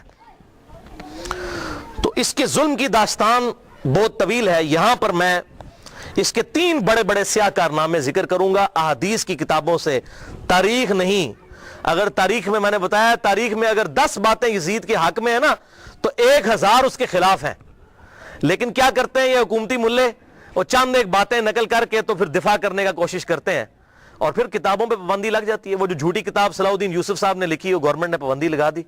کوئی حدیث نقل نہیں کی ہے, بلکہ ساری تاریخی روایتیں نقل کی ہیں, اور وہیں پر لکھا ہوا ہے کہ یزید کی فوجوں نے واقعہ حرہ میں 1000 صحابیات اور تابعیات کے ساتھ زنا کیا اور وہ حاملہ ہو گئیں, اور 3 دن تک مسجد نبوی میں گھوڑے باندھ کر رکھے, اور مسجد نبوی میں نماز نہیں ہوئی ہے. لیکن صلاح الدین یوسف صاحب کی رگ نہیں پھٹکی کہ میں یہ حق لوگوں کو بتاؤں. ابن کثیر سے, اس ابن کثیر سے اپنے مطلب کی باتیں نقل کی. وہ بتا رہا ہوں 10 باتیں نقل کی, 1000 اس کے خلاف لکھی ہوئی ہیں. لیکن جب کوئی بندہ بےایمانی پہ اتر آئے تو اس کا تو کوئی علاج نہیں ہے. لہذا میں تاریخ کو کرتا ہوں سائڈ پہ, میں صرف آپ کو احادیث سے حوالے دوں گا جس کے سامنے اب سارے خاموش ہو چکے ہیں. جب سے یہ میری یہ پمفلٹ آئے ہیں, یہ واقعہ کربلا کا حقیقی پس منظر 50 صحیح الاسناد احادیث کی روشنی میں, یہ والا پمفلٹ, اور یہ رافضیت ناسبیت اور یزیدیت کا تحقیقی جائزہ, یہ پمفلٹ میں نے ڈاکٹر ذاکر نائک کے خلاف لکھا تھا, انگلش کے اندر بھی اردو کے اندر بھی, اور ان کے ہم نے شاگرد پاکستان آئے ان کے ہاتھ میں یہ پمفلٹ پکڑائے کہ خدا کے لیے کہ آپ یہ کون سی وہ امام غزالی کی لکھی ہوئی تاریخ بیان کر رہے ہیں, ابن تیمیہ کی لکھی ہوئی تاریخ بیان کر رہے ہیں. خدا کے لیے حدیث کی کتابیں پڑھیں, بخاری اور مسلم پڑھیں, یا تو بخاری اور مسلم کو غلط کہتے ہیں منکرین حدیث بن جائیں. یہ تاریخیں تو حکمرانوں نے لکھوائی ہوئی ہیں, با ملاحظہ ہوشیار لکھو ہم بڑے سخی تھے, ہم یہ تھے وہ تھے. تاریخیں تو حکمرانوں کی لکھوائی ہوئی ہیں. حدیثیں ہیں, یہ ہیں ایماندار لوگ محدثین, یہ ہیں اصل اہل حدیث اہل سنت جنہوں نے حق بات امت کو بتائی, ان کو فالو کریں. تو دین جب محدثین سے لیا تو اس طرح کی باتیں محدثین سے لینی ہے. اتھینٹسٹی تو محدثین کی ہے نہ کہ ان لوگوں کی ہے. تو اس حوالے سے یہ بات آپ سمجھ لیجئے. 3 سیاہ کارنامے یزید کے.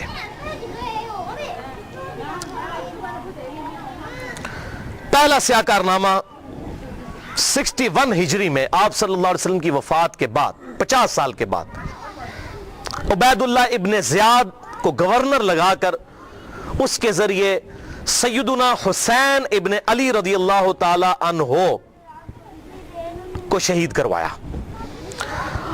18 اہل بیت میں سے اور 54 لوگ دوسرے شہید ہوئے واقعہ کربلا کے دوران. ٹوٹل 72 لوگ. اور اس کا ذکر صحیح بخاری میں انٹرنیشنل نمبر کے مطابق 3748 نمبر حدیث میں موجود ہے, اور صحیح مسلم میں 6309 نمبر حدیث کے اندر بھی موجود ہے کہ جب حضرت حسین کے قتل کے بعد حضرت امام زین العابدین علی ابن حسین رحمہ اللہ تعالی جب مدینہ شریف آئے تو ان کے ہاتھ میں حضور کی تلوار تھی جو حضرت علی کے پاس تھی، اس کے بعد مولا حسین کے بعد تھی، مولا حسین کے بعد زین العابدین کے پاس آئی۔ صحیح مسلم 6309۔ تو مسور بن مخرمہ رضی اللہ تعالیٰ عنہ حاضر خدمت ہوئے اور انہوں نے کہا کہ اے نبی کے بیٹے، یہ تلوار آپ میرے حوالے کر دیں ورنہ یہ کہیں بنو امیہ کے ظالم لوگ آپ سے چھین نہ لیں، اور میں اپنی جان سے بڑھ کر اس کی حفاظت کروں گا۔ تو یہ صحیح مسلم میں موجود ہے۔ لوگ کہتے ہیں نہیں پتہ نہیں حسین قتل بھی ہوا تھا کہ نہیں، ٹھیک ہے، آپ لوگوں نے یہ باتیں کرنا شروع کر دی ہیں۔ تو بھئی جھوٹ کے تو کوئی پاؤں نہیں ہوتے ہیں۔ جب لوگوں نے یہ جرت کی جی وہ صحابہ وہ بغلوں میں بت رکھ کے آتے تھے اس لیے رفع یدین ہوتا تھا، حالانکہ اہل سنت اور اہل تشیع کا رفع الیدین پہ اجماع ہے، سوائے حنفیوں کے پوری امت متفق ہے کہ آپ صلی اللہ علیہ وسلم رکوع میں جاتے وقت، رکوع سے اٹھتے وقت رفع الیدین کرتے تھے۔ لیکن جب کوئی بندہ بے ایمانی پر اترا ہے تو اس کا تو کوئی علاج ہی نہیں ہے، وہ کہے گا جی بت رکھ کے آتے تھے، اے بھی ہوئی یہ بت رکھ کے آتے سن۔ بھائی صحیح مسلم میں موجود ہے، صحیح بخاری میں واقعہ کربلا کا ذکر موجود ہے۔ دوسرا سیاہ کارنامہ، اور ادھر میں یہ بات کر دوں، بعض لوگ کہتے ہیں حضرت حسین جو ہے وہ یزید کی بیعت کے لیے جا رہے تھے اور انہوں نے کہا میری 3 شرائط ہیں، یا تو مجھے اجازت دو میں یزید کے ہاتھوں میں ہاتھ دے دوں، یا مجھے کسی مسلمان سرحد پر بھیج دو، یا مجھے واپس جانے دو۔ خدا کے لیے بھائی یہ بات ہوتی تو بنو امیہ نے لوڑیاں ڈالنی تھی کہ حضرت امیر معاویہ رضی اللہ تعالیٰ عنہ پوری زندگی حضرت حسین سے وہ بیعت نہیں لے سکے اپنے بیٹے کے لیے جو انہوں نے اپنی وفات سے 4 سال پہلے لینا شروع کر دی تھی، اور یہ عبید اللہ ابن زیاد نے حضرت حسین کو اگر منوا لیا تھا تو اس کو تو سونے میں تولنا تھا یزید نے کہ بھی آپ نے بڑا کارنامہ کیا ہے۔ کدھر یہ جھوٹ ہے۔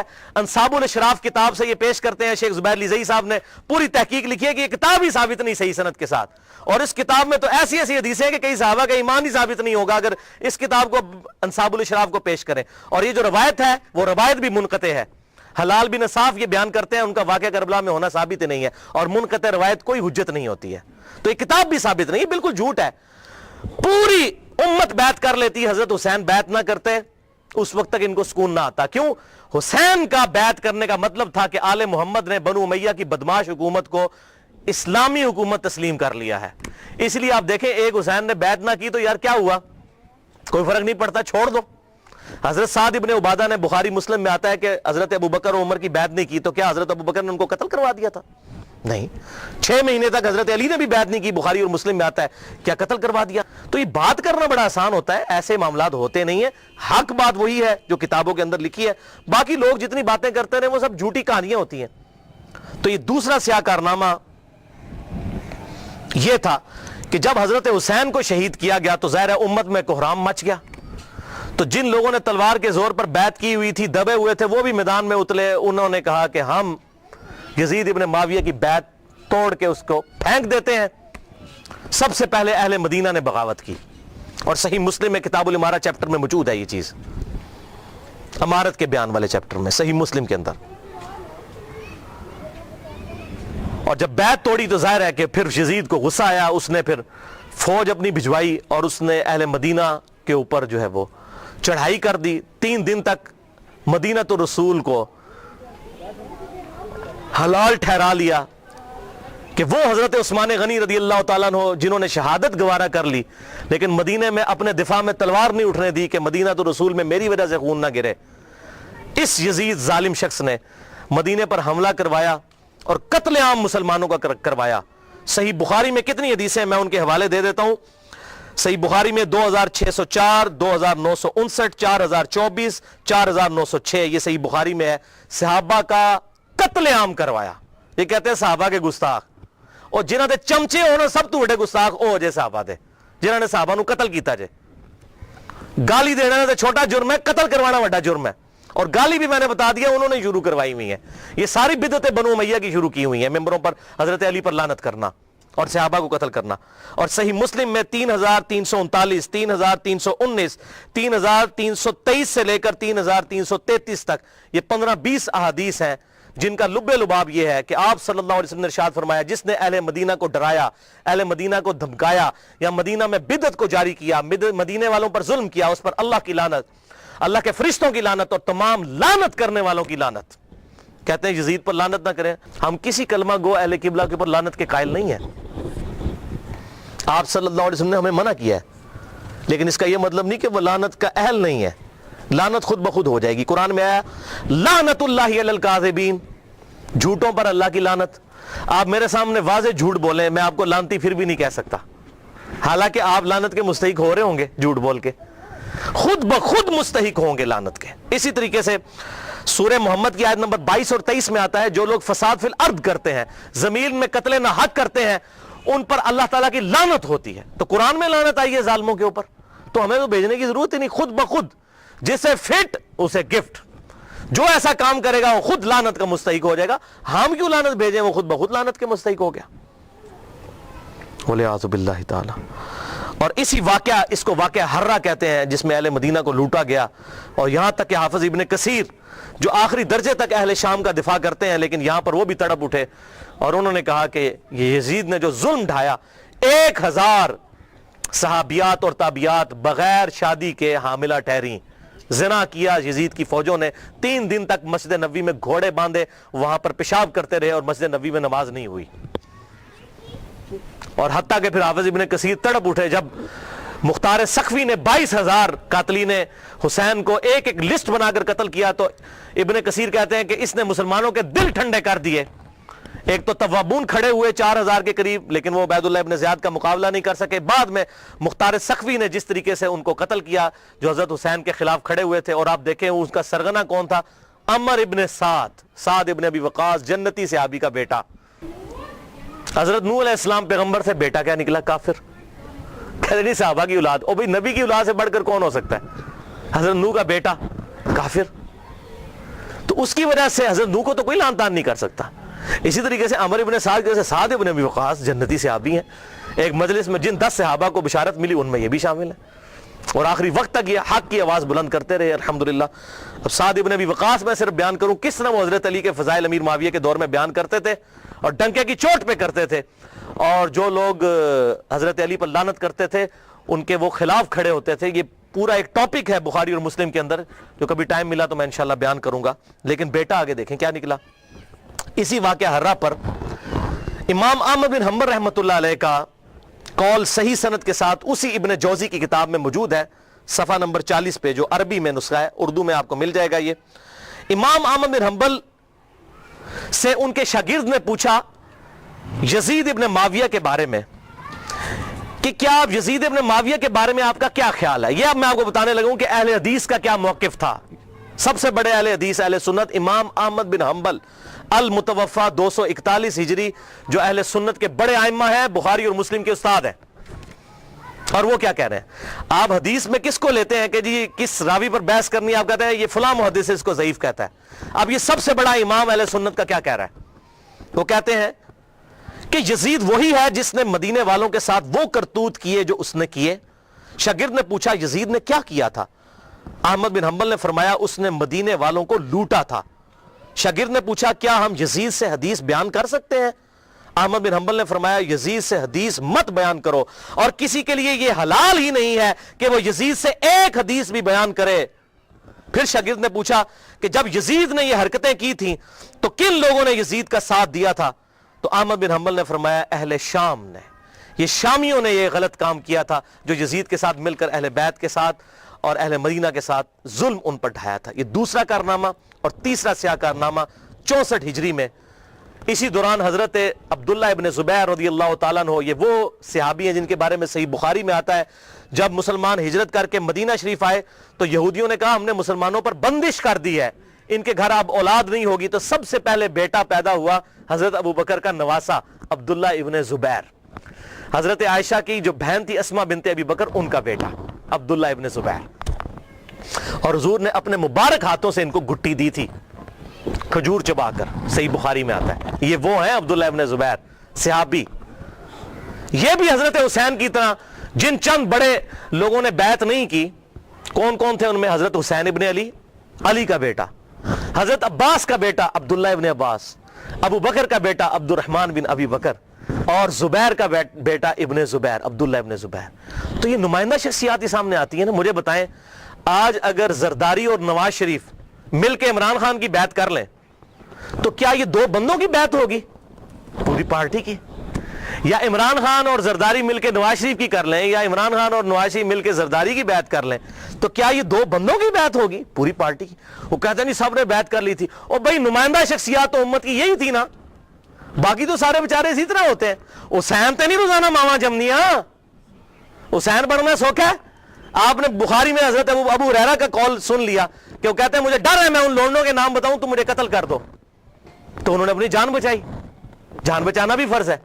لیکن اعلیٰ ترین درجہ یہ ہے جو صحیح مسلم میں حدیث ہے، انٹرنیشنل نمبر کے مطابق 177 نمبر حدیث صحیح مسلم کتاب الایمان میں، کہ برائی جب دیکھو تو ہاتھ سے روکو، ہاتھ سے نہیں روک سکتے زبان سے، نہیں تو کم از کم دل میں برا جانو، لیکن ذالک اضعف الایمان، یہ ایمان کا سب سے لوئسٹ درجہ ہے۔ تو حضرت حسین لوئسٹ درجے پر تو نہیں تھے بھائی، جس کے جینز پروفٹ کے جینز ہوں، جس کا بلڈ اور خون نبی کا خون ہو، وہ لوئسٹ درجے پر ایمان رکھے گا؟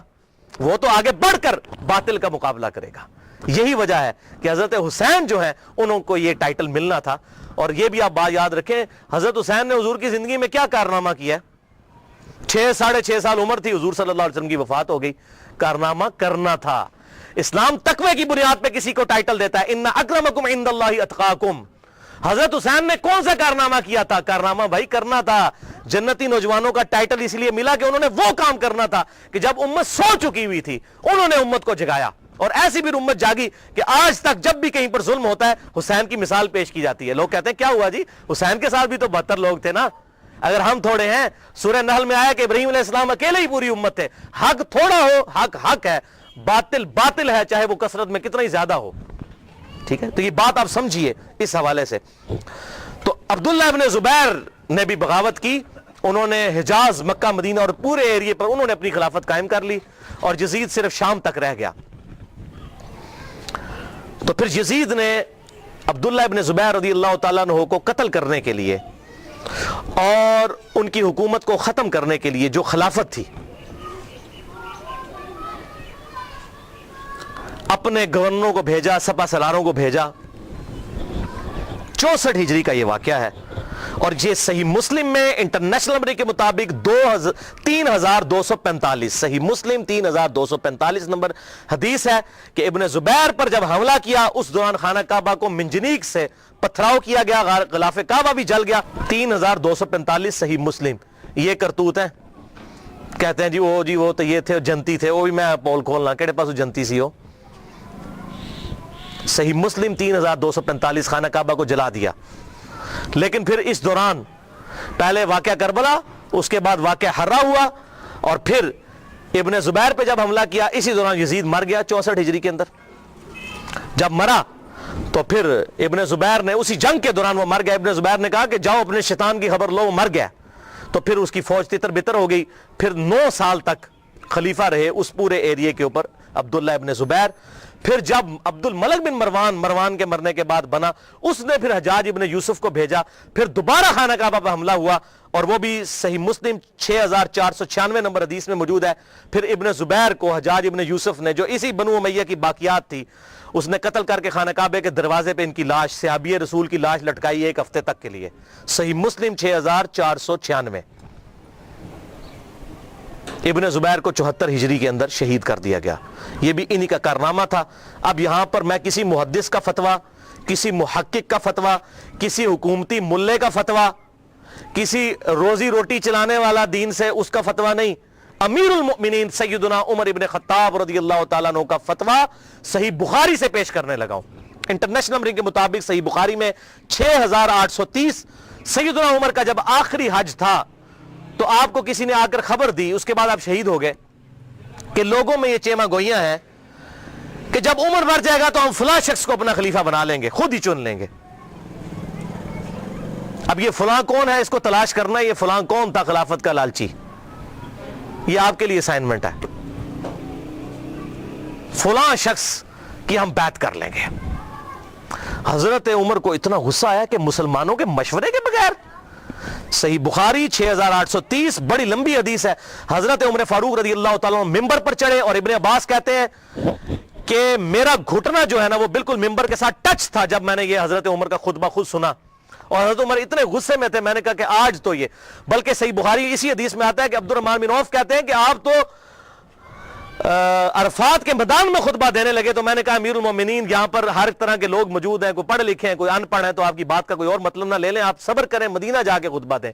تو مدینہ شریف جا کر پہلا کام حضرت عمر نے خطبہ دیا 6830 بڑی باتیں ارشاد فرمائی, اور پھر اس میں ارشاد فرمایا ورڈ بائی ورڈ, لفظ بائی لفظ حضرت عمر کے الفاظ, صحیح بخاری 6830. دیکھو خیال رکھنا کہ کوئی شخص بھی بغیر مسلمانوں کے مشورے کے اور بغیر اتفاق رائے کے تم پر مسلط نہ ہونے پائے, ورنہ اس کا انجام قتل و غارت ہوگا. اور وہ آپ نے دیکھا کتنی قتل و غارت ہوئی. حضرت حسین کو شہید کیا گیا, واقعہ ہررا ہوا, پھر خانہ کعبہ کو جلایا گیا. پیچھے کیا رہ گیا؟ مکے کی حرمت پامال, مدینے کی حرمت پامال, اہل بیت کی حرمت پامال. اس سے زیادہ کیا کر سکتا تھا؟ اور حضرت عمر نے پہلی پیشن گوئی کی تھی مسلمانوں کے مشورے, تو وہ تلوار کے زور پہ کیا گیا. وہ میرا پورا لیکچر سن لیں, صحیح بخاری کے اندر موجود ہے حدیث اور کتابوں کے اندر, کہ تلوار کے زور پر زبردستی بیعت لی گئی اور صحابہ نے مخالفت کی, لیکن نہیں کسی کی سنی گئی. وَلِعَاذُ بِاللَّهِ تعالی. یہ تو تھے 3 سیاہ کارنامے. اب آخر میں یزید ابن معاویہ کے چمچے جو آج کل دنیا میں موجود ہیں, ظاہر حق اور باطل ہمیشہ رہے گا, وہ 3 جھوٹے دفاع اس کی طرف سے کرتے ہیں. اب ان چیزوں کا تو ان کے پاس جواب نہیں ہے نا, تو کہتے ہیں یہ تو ہے ٹھیک ہے لیکن اس کی فضیلتیں بھی آئی ہیں. وہ میں پوسٹ مارٹم کرنے لگا ہوں کس طرح وہ امت کو دھوکہ دیتے ہیں. لیکن ایک دفعہ دروشی پڑھ لیجئے. اللہم صلی علی محمد وعلی آل محمد کما صلیت علی ابراہیم وعلی آل ابراہیم انک حمید مجید. اللہم بارک علی محمد وعلی آل محمد کما بارکت علی ابراہیم وعلی آل ابراہیم انک حمید مجید. پہلا جھوٹا دفاع, وہ جی قسطنطینیہ, یہ عربی میں قسطنطینیہ ہے, اردو میں ہم قسطنطنیہ کہتے ہیں, اس کی بشارت یزید پر فٹ ہوتی ہے کہ جو پہلا لشکر قسطنطنیہ پہ حملہ کرے گا تو وہ بخشے جائیں گے. آج کل اس قسطنطینیہ کا نام ہے استنبول, ترکی کا شہر ہے, ترکی کا. استنبول بعد میں اس کا نام رکھا گیا. استنبول کا مطلب ہے اسلام ان بلک, اسلام کا گڑھ. تو پہلے یہ کیسر روم, جو رومن امپائر دنیا کی سب سے بڑی امپائر تھی, جو جنگ یرموک میں گھٹنے ٹیک گئی سیدنا عمر کے سامنے, یہ اس کا گڑھ تھا قسطنطینیہ. اب وہ حدیث سن لیں کس طریقے سے یہ دھوکہ دیتے ہیں. صحیح بخاری میں انٹرنیشنل نمبر کے مطابق 2924 نمبر حدیث ہے کہ آپ صلی اللہ علیہ وسلم نے ارشاد فرمایا, میری امت کا پہلا لشکر جو کیسر روم کے شہر پر جنگ کے لیے جائے گا, اللہ نے ان کی مغفرت کر دی ہے. صحیح بخاری 2924. اس میں قسطنطینیہ کا ذکر ہی کہیں موجود نہیں ہے, کیسر روم کا شہر. اور حضور صلی اللہ علیہ وسلم کے زمانے میں کیسر روم کا شہر جو تھا حمص تھا. اگر اس شہر کو مانا جائے تو ابو عبیدہ ابن جرح حضرت عمر فاروق رضی اللہ تعالیٰ عنہ کے دور میں انہوں نے حمص کے اوپر حملہ کیا تھا. وہ یہ بشارت ان کے لیے ہے. یزید کی پیدائش سے بھی 20 سال پہلے کی بات, 15-20 سال پہلے کی. لیکن وہ کہتے ہیں جی حمص پہ حملہ کرنے سے پہلے کیسے روم وہاں سے بھاگ کے قسطنطنیہ میں چلا گیا تھا. ٹھیک ہے, اسی تو پیچھے نسنے جناب, تو ہم چھڑ دے نہیں, چور نو گھر تک پہنچا کے آوانگے. تو اس لیے یہ ابو عبیدہ ابن جرح کے لیے بشارت نہیں ہے, کیونکہ ابو عبیدہ ابن جرح نے جب حملہ کیا تو وہ پہلے ہی کیسے روم اپنا دارالخلافہ چھوڑ کے قسطنطنیہ میں چلا گیا تھا. چلو دی for the sake of argument agree. تو اس میں ہے کہ امت کا پہلا لشکر جو قسطنطنیہ پہ حملہ کرے گا. اگر میں آپ کو کہوں کہ انڈیا اور پاکستان کی پہلی جنگ 1997 میں کارگل کی ہوئی ہے تو آپ مان لیں گے؟ نہیں, آپ کہیں گے جناب عقل کے ناخن لیں, 97 میں جنگ ضرور ہوئی تھی لیکن پہلی نہیں تھی. پہلی 1948 میں ہوئی, دوسری 1965 میں ہوئی, تیسری 1971 میں ہوئی, چوتھی کارگل میں ہوئی 1997 میں. اور اگر پاکستان اور انڈیا کی پہلی جنگ کی میں بات کر رہا ہوں تو آپ کو پتا ہوگا اس سے مراد 1948 ہے. 1997 اگر لیں گے تو میں کہوں گا آپ اپنے دماغ کا علاج کروائیں. تو یہاں پر بشارت ہے کہ پہلا لشکر جو حملہ کرے گا قسطنطینیہ کے اوپر, یا قسطنطنیہ ہم اردو میں کہتے ہیں, اس کے لیے ہے یہ بشارت. وہ پہلا لشکر کون سا تھا؟ اب اسی بخاری کی حدیث کے اندر آگے ایک اور حدیث آتی ہے صحیح بخاری کی, میں بعد میں بیان کرتا ہوں. سنن ابی داؤد میں انٹرنیشنل نمبرنگ کے مطابق 2512 نمبر حدیث ہے. ابو عمران تابعی کا بیان ہے کہ ہم قسطنطنیہ پر حملے کے لیے جب گئے اس وقت ہمارے لشکر کے امیر عبد الرحمن بن خالد بن ولید تھے. خالد بن ولید رضی اللہ تعالیٰ عنہ کے بیٹے یہ ہمارے لشکر کے امیر تھے جب ہم نے قسطنطنیہ پر حملہ کیا. اور وہاں پر سیدنا ابو ایوب انصاری بھی ہمارے ساتھ موجود تھے اور انہوں نے ہمیں ایک آیت کی تفسیر بھی سمجھائی. اور پھر سیدنا ابو ایوب انصاری رضی اللہ تعالیٰ عنہ قسطنطنیہ کے حملوں میں شریک ہوتے رہے حتیٰ کہ ایک حملے کے دوران وہ فوت ہو گئے اور وہیں پر دفن ہوئے. تو جس حملے میں حضرت ابو ایوب انصاری فوت ہوئے وہ حملہ پہلا ہوگا یا جس میں وہ زندہ تھے وہ پہلا ہوگا؟ جس میں زندہ تھے اس لشکر کے امیر تھے عبد الرحمن بن خالد بن ولید. یہ کوئی تاریخ نہیں میں پڑھ رہا ہوں, سنن ابی داؤد 2512. اب بخاری سے وہ لیتے ہیں, حدیث اٹھاتے ہیں اور فٹ کرتے ہیں یزید پہ. وہ سن لیں, صحیح بخاری کتاب التہجد چیپٹر میں 1186 نمبر حدیث ہے کہ ابو ایوب انصاری موجود تھے قسطنطنیہ پہ حملے میں رضی اللہ تعالیٰ عنہ, اور اس وقت لشکر کا امیر یزید ابن معاویہ تھا. یہ 54 ہجری کی بات ہے کیونکہ اس وقت امیر معاویہ مسلمانوں کے حاکم تھے, انہوں نے اپنے بیٹے کو لشکر کا امیر بنایا. یہ 54 ہجری کا واقعہ ہے. اور اسی حدیث میں موجود ہے ابو ایوب انصاری رضی اللہ تعالیٰ عنہ اسی حملے کے دوران جس میں امیر لشکر یزید تھا فوت ہو گئے. تو جس حملے میں وہ فوت ہوئے وہ لشکر پہلے ہے یا جس میں وہ زندہ تھے اور حدیثیں بیان کرتے رہے وہ پہلے ہے؟ اور اس میں اس کے بعد کتنے حملے ہوئے؟ یہ بھائی یزید والا لشکر 7واں یا 8واں لشکر تھا, اور وہ جو میں نے پہلے بیان کیا وہ بھی پہلا نہیں تھا, وہ دوسرا تھا. پہلا لشکر جو یزید سے بہت پہلے 33 ہجری میں جب ابھی یزید کی عمر 5-6 سال تھی اس وقت پہلا لشکر حملہ آور ہوا, اور اس کا ذکر موجود ہے احادیث کی کتابوں کے اندر. وہ میں حوالہ بھی دے دیتا ہوں. یہاں پر میں ایک بات بتا دوں, قسطنطنیہ پھر فتح کسی سے بھی نہیں ہوا, نہ صحابہ سے, نہ تابعین, نہ تبع تابعین, نہ تبع تابعین. یہ جا کر تقریباً پھر 9ویں صدی کے اندر 800 سال کے بعد سلطان محمد فاتح نے قسطنطنیہ فتح کیا تھا, 900 سال کے بعد. تو فتح ان سے نہیں ہوا, لیکن بشارت پہلے حملہ کرنے والے کے لیے تھی, فتح کی اس میں گارنٹی نہیں تھی. تو اس حوالے سے ایک پوری بک ریسرچ پیپر آ چکا ہے. شیخ زبیر علیزئی رحمہ اللہ کے شاگرد ہیں, اس دور کے بہت بڑے محقق ہیں. ویسے شیخ زبیر علیزئی صاحب سے عمر میں بڑے ہیں, وہ میں ان سے ملا ہوں, پیور جینٹل مین ہے. ڈاکٹر ابو جابر عبداللہ دامانوی, یہ اہل حدیث میں بہت قدر کی نگاہ سے دیکھے جاتے ہیں, بہت بڑے محقق ہیں اسماء و رجال کی فیلڈ کے. اور یہ خود پہلے یزیدی پارٹی سے تعلق رکھتے تھے. انہوں نے خود اپنا واقعہ بھی لکھا کہ میں پکا یزیدی تھا, کیونکہ محمود احمد عباسی وہ ناسبی منکرین حدیث, اور فیض عالم صدیقی جو جیلم کا ناسبی تھا یزیدی منکرین حدیث, تو اس سے متاثر تھے. لیکن جب یہ محمود احمد عباسی کو ملنے گئے تو اس نے ان کے سامنے کہہ دیا ہاں بخاری کھوتے نے بھی بخاری میں وہ حدیث لے لی ہے 3748 کہ حسین علیہ السلام کا سر لا کر جو ہے وہ عبید اللہ ابن زیاد کے سامنے رکھا گیا. اس کھوتے بخاری نے بھی حدیث نقل کی ہے. اس کے پیچھے چل رہی یزیدی پارٹی جو حضرت امام بخاری کو کھوتا کہتا تھا. محمود احمد عباسی انگریزوں کا پٹھو, اس سے متاثر ہوئے اور وہ جناب انہوں نے کتابیں لکھ دی تھی, وہ امیر المومنین یزید ابن معاویہ, یہ وہ تھا. تو جب یہ ابو جابر دامانوی صاحب کہتے ہیں میں نے اس کی الفاظ یہ سنے, میں نے کہا اوئے یہ لوگ جو محدثین کے بارے میں ایسی ننگی لینگویج استعمال کرتے ہیں یہ لوگ حق پر نہیں ہو سکتے منکرین حدیث. پھر کہتے ہیں میں نے مکمل تحقیق کی, پھر انہوں نے یہ 120 صفحات پر مشتمل کتاب لکھی ہے, اور اس کتاب کا عنوان ہے یزید ابن معاویہ اور جیش مغفور اللہم, یعنی جو مغفرت یافتہ گروہ ہے اس کا ذکر. وہ سارے انہوں نے قسطنطنیہ کے اوپر جو حملے ہوئے وہ تمام حملے ایک ایک احادیث کی کتابوں سے لکھ کر رد کیا. 120 صفحوں پہ یہ کتاب ہے. ابو جابر السلفی لائبریری کراچی سے شائع شدہ ہے, میرے پاس موجود ہے. جس کو پی ڈی ایف چاہیے ہو انشاءاللہ میں 1-2 دن میں سکین کروا کر انشاءاللہ اپنے پاس رکھ لوں گا, تو مجھے ای میل کریں mirza_95@yahoo.com, اس پہ میں آپ کو بھیجوں گا.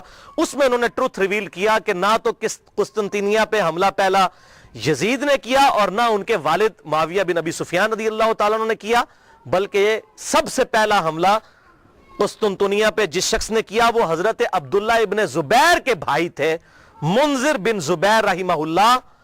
جو حضرت زبیر عشرہ مبشرہ کے بیٹے تھے، 33 ہجری میں انہوں نے یہ حملہ کیا، اور اس کا ذکر مسند امام احمد میں، مصنف عبد الرزاق میں، سنن نبی داؤد میں اور سنن طبرانی میں صحیح سند کے ساتھ موجود ہے۔ وہ ساری احادیث انہوں نے اس کتاب کے اندر جمع کی الحمدللہ۔ لہذا یہ بالکل جھوٹ بولتے ہیں کہ جی وہ بشارت اس پہ فٹ ہوتی ہے، اس پہ فٹ ہی نہیں ہوتی، کسی اعتبار سے فٹ نہیں ہوتی۔ اور یہی وجہ ہے کہ ڈاکٹر ذاکر نائک نے جب فٹ کی، اس سے سوال پوچھا گیا، وہ کہتا ہے جی امام غزالی نے لکھا ہے۔ ویسے آپ کہتے ہیں قرآن اور صحیح حدیث، تو امام غزالی کا کیا لینا دینا قرآن اور صحیح حدیث؟ امام غزالی تو آپ کے نزدیک صوفی ہیں، آپ صوفیوں کو تو ویسے ہی نہیں مانتے۔ تو صحیح سند سے بات کریں، احادیث کی کتابوں میں کیا لکھا ہوا ہے۔ امام غزالی تو تعصب کا شکار ہو چکے تھے، انہوں نے تو یہاں تک لکھا احیاء العلوم میں کہ واقعہ کربلا بیان نہ کرو، بڑی بڑی ہستیوں کے نام بیچ میں آ جائیں گے، واقعہ کربلا بیان کرنا حرام ہے۔ تو اس پہ میں ایک ہی جملہ بولوں گا کہ چور کی داڑھی میں تنکا، اگر ہم اہل سنت اپنے آپ کو صحیح المنہج سمجھتے ہیں تو واقعہ کربلا بیان کریں، اور جو حق ہے وہ بیان کریں۔ حضور صلی اللہ علیہ وسلم تو اس واقعے سے پہلے بیان کر رہے ہیں، اس واقعے کے بعد صحابہ کرام کو خواب میں آ رہے ہیں اور غمگین ہیں، اور آپ کہہ رہے ہیں بیان نہ کریں۔ اور قرآن اور صحیح احادیث کیا کہہ رہی ہیں، امام بخاری کیا کہہ رہے ہیں، امام مسلم کیا کہہ رہے ہیں، امام داؤد کیا کہہ رہے ہیں، حق واضح ہو۔ اب مجھے بتائیے اہل حدیث کا شاید ہی کوئی پلیٹ فارم ہو جس پر یہ حدیث ترمذی کی بیان نہ ہوتی ہو کہ جب حضرت عمر نے حج تمتع پر پابندی لگا دی تھی تو عبداللہ بن عمر نے کہا کہ میرے باپ پہ شریعت تو نازل نہیں ہوئی ہے، تو معاذ اللہ اس کا کیا مطلب ہے کہ ہم حضرت عمر کی توہین کر رہے ہوتے ہیں؟ نہیں۔ اسی طریقے سے اگر محدثین نے حضرت امیر معاویہ رضی اللہ تعالیٰ عنہ کی غلطیوں کا بیان بخاری مسلم میں کر دیا، ترمذی میں، ابو داؤد، نسائی، ابن ماجہ میں، تو ان کا مقصد توہین کرنا نہیں تھا، حق بتانا تھا۔ اور اگر ہم بیان کرتے ہیں تو یہ بھی مقصد یہی ہے۔ احترام اپنی جگہ رہے گا، لعنت نہیں کریں گے۔ غلطی غلطی ہے، غلطی کو غلطی کہنا یہ حق اور باطل میں تمیز کے لیے ضروری ہے، ورنہ تو دین کا جنازہ نکل جائے گا۔ حضرت آدم علیہ السلام کی اللہ نے 7 دفعہ غلطی بیان کی، کیا ان کی توہین کی؟ نہیں، بلکہ اس لیے ایک سورہ اعراف میں ہے، اے اولاد آدم دیکھنا تمہارے باپ کو جس طرح ورگلا دیا تھا شیطان نے ماں باپ کو، تمہیں ورگلا نہ دے، اس لیے ہم قصہ آدم اور ابلیس بیان کرتے ہیں۔ اسی طریقے سے اگر خلافت کا نظام قائم ہونا ہے اور امام محمد مہدی رضی اللہ تعالیٰ عنہ کی خلافت کو لبیک کہنا ہے مسلمانوں نے، تو اس کے لیے یہ سارے حقائق پتہ ہونے چاہیے۔ دوسرا دفاع جو جھوٹا کرتے ہیں، پہلا تو کل ہوا، تو میں نے یزید کو دوستی نہیں کہا، کلمہ گو تھا، اہل قبلہ تھا، اگر اللہ نے معاف کیا تو جنت میں چلا جائے گا، ہمیں تو کوئی مسئلہ نہیں ہے اگر اللہ نے معاف کیا، وہ اللہ تعالیٰ کی اپنی مرضی ہے۔ ایک گناہ کے بارے میں اللہ تعالیٰ نے واضح کہا، ان اللہ لا یغفر ان یشرک بہ ویغفر ما دون ذلک لمن یشاء، اوپن لائسنس نہیں، اللہ شرک کو معاف نہیں کرے گا، اس کے علاوہ جو گناہ چاہے گا معاف کر دے گا، لیکن جس کے لیے چاہے گا، اگر اللہ چاہے تو معاف نہ بھی کرے، یہ اللہ کی اپنی مرضی ہے، آپ اوپن لائسنس کسی کو نہیں دے سکتے۔ لمن یشاء، جس کے لیے چاہے گا، اللہ کو دھوس سے منوا نہیں سکتا، سیدھی سی بات ہے۔ دوسرا جھوٹا دفاع کرتے ہیں، وہ جی بخاری میں حدیث ہے 7222 کہ میری امت میں آپ صلی اللہ علیہ وسلم نے فرمایا کہ 12 خلیفوں تک اسلام غالب رہے گا اور وہ سب کے سب قریش سے ہوں گے۔ وہ کہتے ہیں جی 12 خلیفے گنے آپ، تو اس میں یزید بھی آ جاتا ہے۔ کہتے ہیں دیکھیں جی پہلا خلیفہ حضرت ابو بکر، پھر عمر، عثمان، علی، حسن ابن علی، یزید، اس کے بعد معاویہ بن ابی سفیان، پھر یزید ابن معاویہ 7ویں نمبر پہ آ جاتا ہے۔ پھر گنتے گنتے کرتے پھر مصیبت ان کے لیے کھڑی ہو جاتی ہے کہ عمر بن عبدالعزیز تک پہنچتے ہوئے 14 ہو جاتی ہے گنتی، عمر بن عبدالعزیز کو نکالنا پڑ جاتا ہے، جن کی خلافت کو پوری امت مانتی ہے، لا منہاج النبوہ۔ پھر 12 کدھر جائیں گے، تو پریشان ہو جاتے ہیں اور حدیث کی انٹرپریٹیشن غلط کرتے ہیں۔ یہ بخاری میں تو ایک طرق ہے نا، صحیح مسلم میں اس کے 8 طرق امام مسلم لے کر آئے ہیں اور ٹروتھ ریویل کر دیا، یہ 12 خلیفوں سے مراد کون سے خلیفے ہیں۔ صحیح مسلم میں انٹرنیشنل نمبر کے مطابق 4705 سے لے کر 4712 تک، قربان جاؤں امام مسلم کے 8 طرق لکھے تاکہ یہ 12 خلیفوں والی، یہ جو اہل تشیع جو ہے 12 امام والا مسئلہ اسے نکالتے ہیں، یہ 12 خلیفوں، بھائی 12 امام والا بھی چکر کوئی نہیں ہے، وہ خلیفے بھی یہ والے نہیں ہیں، ان خلیفوں سے مراد کون ہے وہ سن لیں۔ صحیح مسلم انٹرنیشنل نمبر کے مطابق 4711، آپ صلی اللہ علیہ وسلم نے فرمایا یہ دین قیامت تک قائم رہے گا اور ان پر 12 خلیفے ہوں گے، قیامت تک 12 خلیفے ہوں گے، وہ پہلے میرے دور میں 12 پورے نہیں ہو جانے، قیامت تک دین رہے گا قائم اور ان پر 12 خلیفے آئیں گے اور وہ سب قریش سے ہوں گے، یعنی ایسے 12 خلیفے ہوں گے جن کی پٹ حکومت جو ہے علی منہاج النبوہ ہوگی، وہ 12 خلیفے ہوں گے اور قیامت تک پوری ہونی ہے گنتی۔ اچھا ان میں سے 7 تو کنفرم ہے جس پہ اہل سنت اور اہل تشیع کا اجماع ہے، ایون امام ابن تیمیہ جیسی شخصیت بھی منہاج السنہ میں لکھتے ہیں کہ ہم نہ تو حضرت امیر معاویہ رضی اللہ تعالیٰ عنہ کو خلیفہ راشد مانتے ہیں، نہ ان کے بیٹے کو. یہ اسلام کے بادشاہ تھے، خلیفہ نہیں تھے. خلافت راشدہ وہ کہتے ہیں ہمارے خلیفہ 5 ہیں، ابو بکر، عمر، عثمان، علی اور حسن ابن علی. یہ امام ابن تیمیہ لکھ رہے ہیں. اور یہ یاد رکھیے گا حسن ابن علی کو حضرت علی نے نہیں نامزد کیا. سنن طبرانی میں بڑی ڈیٹیل حدیث موجود ہے. جب ان کی وفات کا وقت قریب آیا، زخم لگنے کے بعد بھی 1 ہفتہ زندہ رہے، انہوں نے کہا میں اپنا خلیفہ کسی کو نامزد نہیں کروں گا. رسول اللہ نے اپنا خلیفہ کسی کو نامزد نہیں کیا تھا، میں بھی نہیں کروں گا، تم خود چنو گے. یہ تو ابن عباس اور باقی صحاب نے مل کے حضرت حسن کو خلیفہ چنا تھا. لہذا یہ بات یاد رکھیے گا، حضرت حسن ابن علی کو حضرت علی نے اپنا جانشین نہیں بنایا. وہ کیسے بنا سکتے تھے؟ حضور کی تربیت یافتہ تھے الحمدللہ. اور یہ بات میں نے اہل سنت اہل تشیع دونوں علماء سے کنفرم کی ہے. اہل تشیع کے ہاں بھی کوئی روایت نہیں ہے کہ حضرت حسن ابن علی کو حضرت علی نے اپنے بعد خلیفہ نامزد کیا ہو. اور ان کے ہاں بھی یہی بات ملتی ہے جو طبرانی کے اندر موجود ہے. میں امت کے اوپر چھوڑتا ہوں، امت خود سلیکٹ کرے گی اپنا خلیفہ. تلوار کی دھونس پہ نہیں ہو سکتا، میرے ریگارڈ کی وجہ سے نہیں ہو سکتا. بہرحال ان کو تو حضور نے خود ہی کہہ دیا میرا بیٹا سید ہے. یہ صحیح بخاری کے اندر اس میرے بیٹے حسن کی وجہ سے مسلمانوں کے 2 گروہوں میں صلح ہو جائے گی. ان کو تو حضور خود سید اور سردار کہہ گئے اور کہا اس کی وجہ سے صلح ہوگی، یہ قربانی کرے گا. اور وہی ہوا بعد میں حضرت علی کی شہادت کے 6 مہینے کے بعد. اور اسی کو امام ابن تیمیہ نے لکھا کہ حضور صلی اللہ علیہ وسلم نے فرمایا تھا خلافت 30 سال تک رہے گی. وہ 30 سال ربیع الاول 41 ہجری میں پورے ہوئے جب حسن ابن علی نے خلافت امیر معاویہ کے حوالے کی. اور اس کی ریزن کیا تھی، صلح حسن کیوں ہوئی، وہ میرا مسئلہ نمبر 101 دیکھ لیں، آپ کو حقائق کھل کر سامنے آ جائیں گے کہ یہ حضرت حسن ابن علی نے کیوں کام کیا، تاکہ حق لوگوں کے سامنے واضح ہو جائے. 20 سال کا دور دیکھیں پھر پتہ چل جائے گا اصل مسئلہ کیا تھا. اور حضرت حسین کی قربانی رائے گاں جاتی اگر حضرت حسن صلح کر کے حضرت امیر معاویہ رضی اللہ تعالیٰ کی انٹینشنز کو لوگوں کے سامنے نہ کرتے. یہ بات یاد رکھیے گا، یہ میں نے اس لیکچر میں بتایا. بہرحال تو امام نے تیمیہ نے بھی کہا کہ یہ خلیفہ جو ہیں یہ 5 متفق علیہ.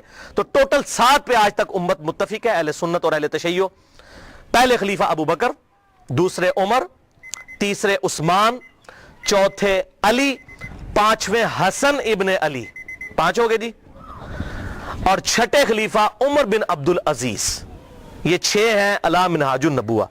اور 12ویں خلیفہ امام محمد مہدی، جن کے بارے میں اہل سنت اور اہل تشیع کے ہاں کامن احادیث موجود ہیں. سنن نبی داؤد میں پورا چیپٹر ہے، مسند امام احمد کے اندر پورا چیپٹر موجود ہے کہ اس وقت تک قیامت قائم نہیں ہوگی جب تک کہ میری بیٹی فاطمہ کی اولاد میں سے میرے ہی نام پر محمد بن عبداللہ، جس کے باپ کا نام میرے باپ کے نام پر ہوگا، جس کی ماں کا نام میرے ماں کے نام پر ہوگا، جب تک وہ شخص نہ پیدا ہو جائے جو پوری دنیا کو انصاف سے بھر دے گا، اس وقت تک قیامت قائم نہیں ہوگی. کیونکہ اللہ تعالیٰ کا وعدہ ہے هو الذی ارسل رسولہ بالہدی ودین الحق لِيُظْهِرَهُ عَلَى الدِّينِ كُلِّهِ وَلَوْ كَرِهَ الْكَافِرُونَ وَلَوْ كَرِهَ الْمُشْرِكُونَ.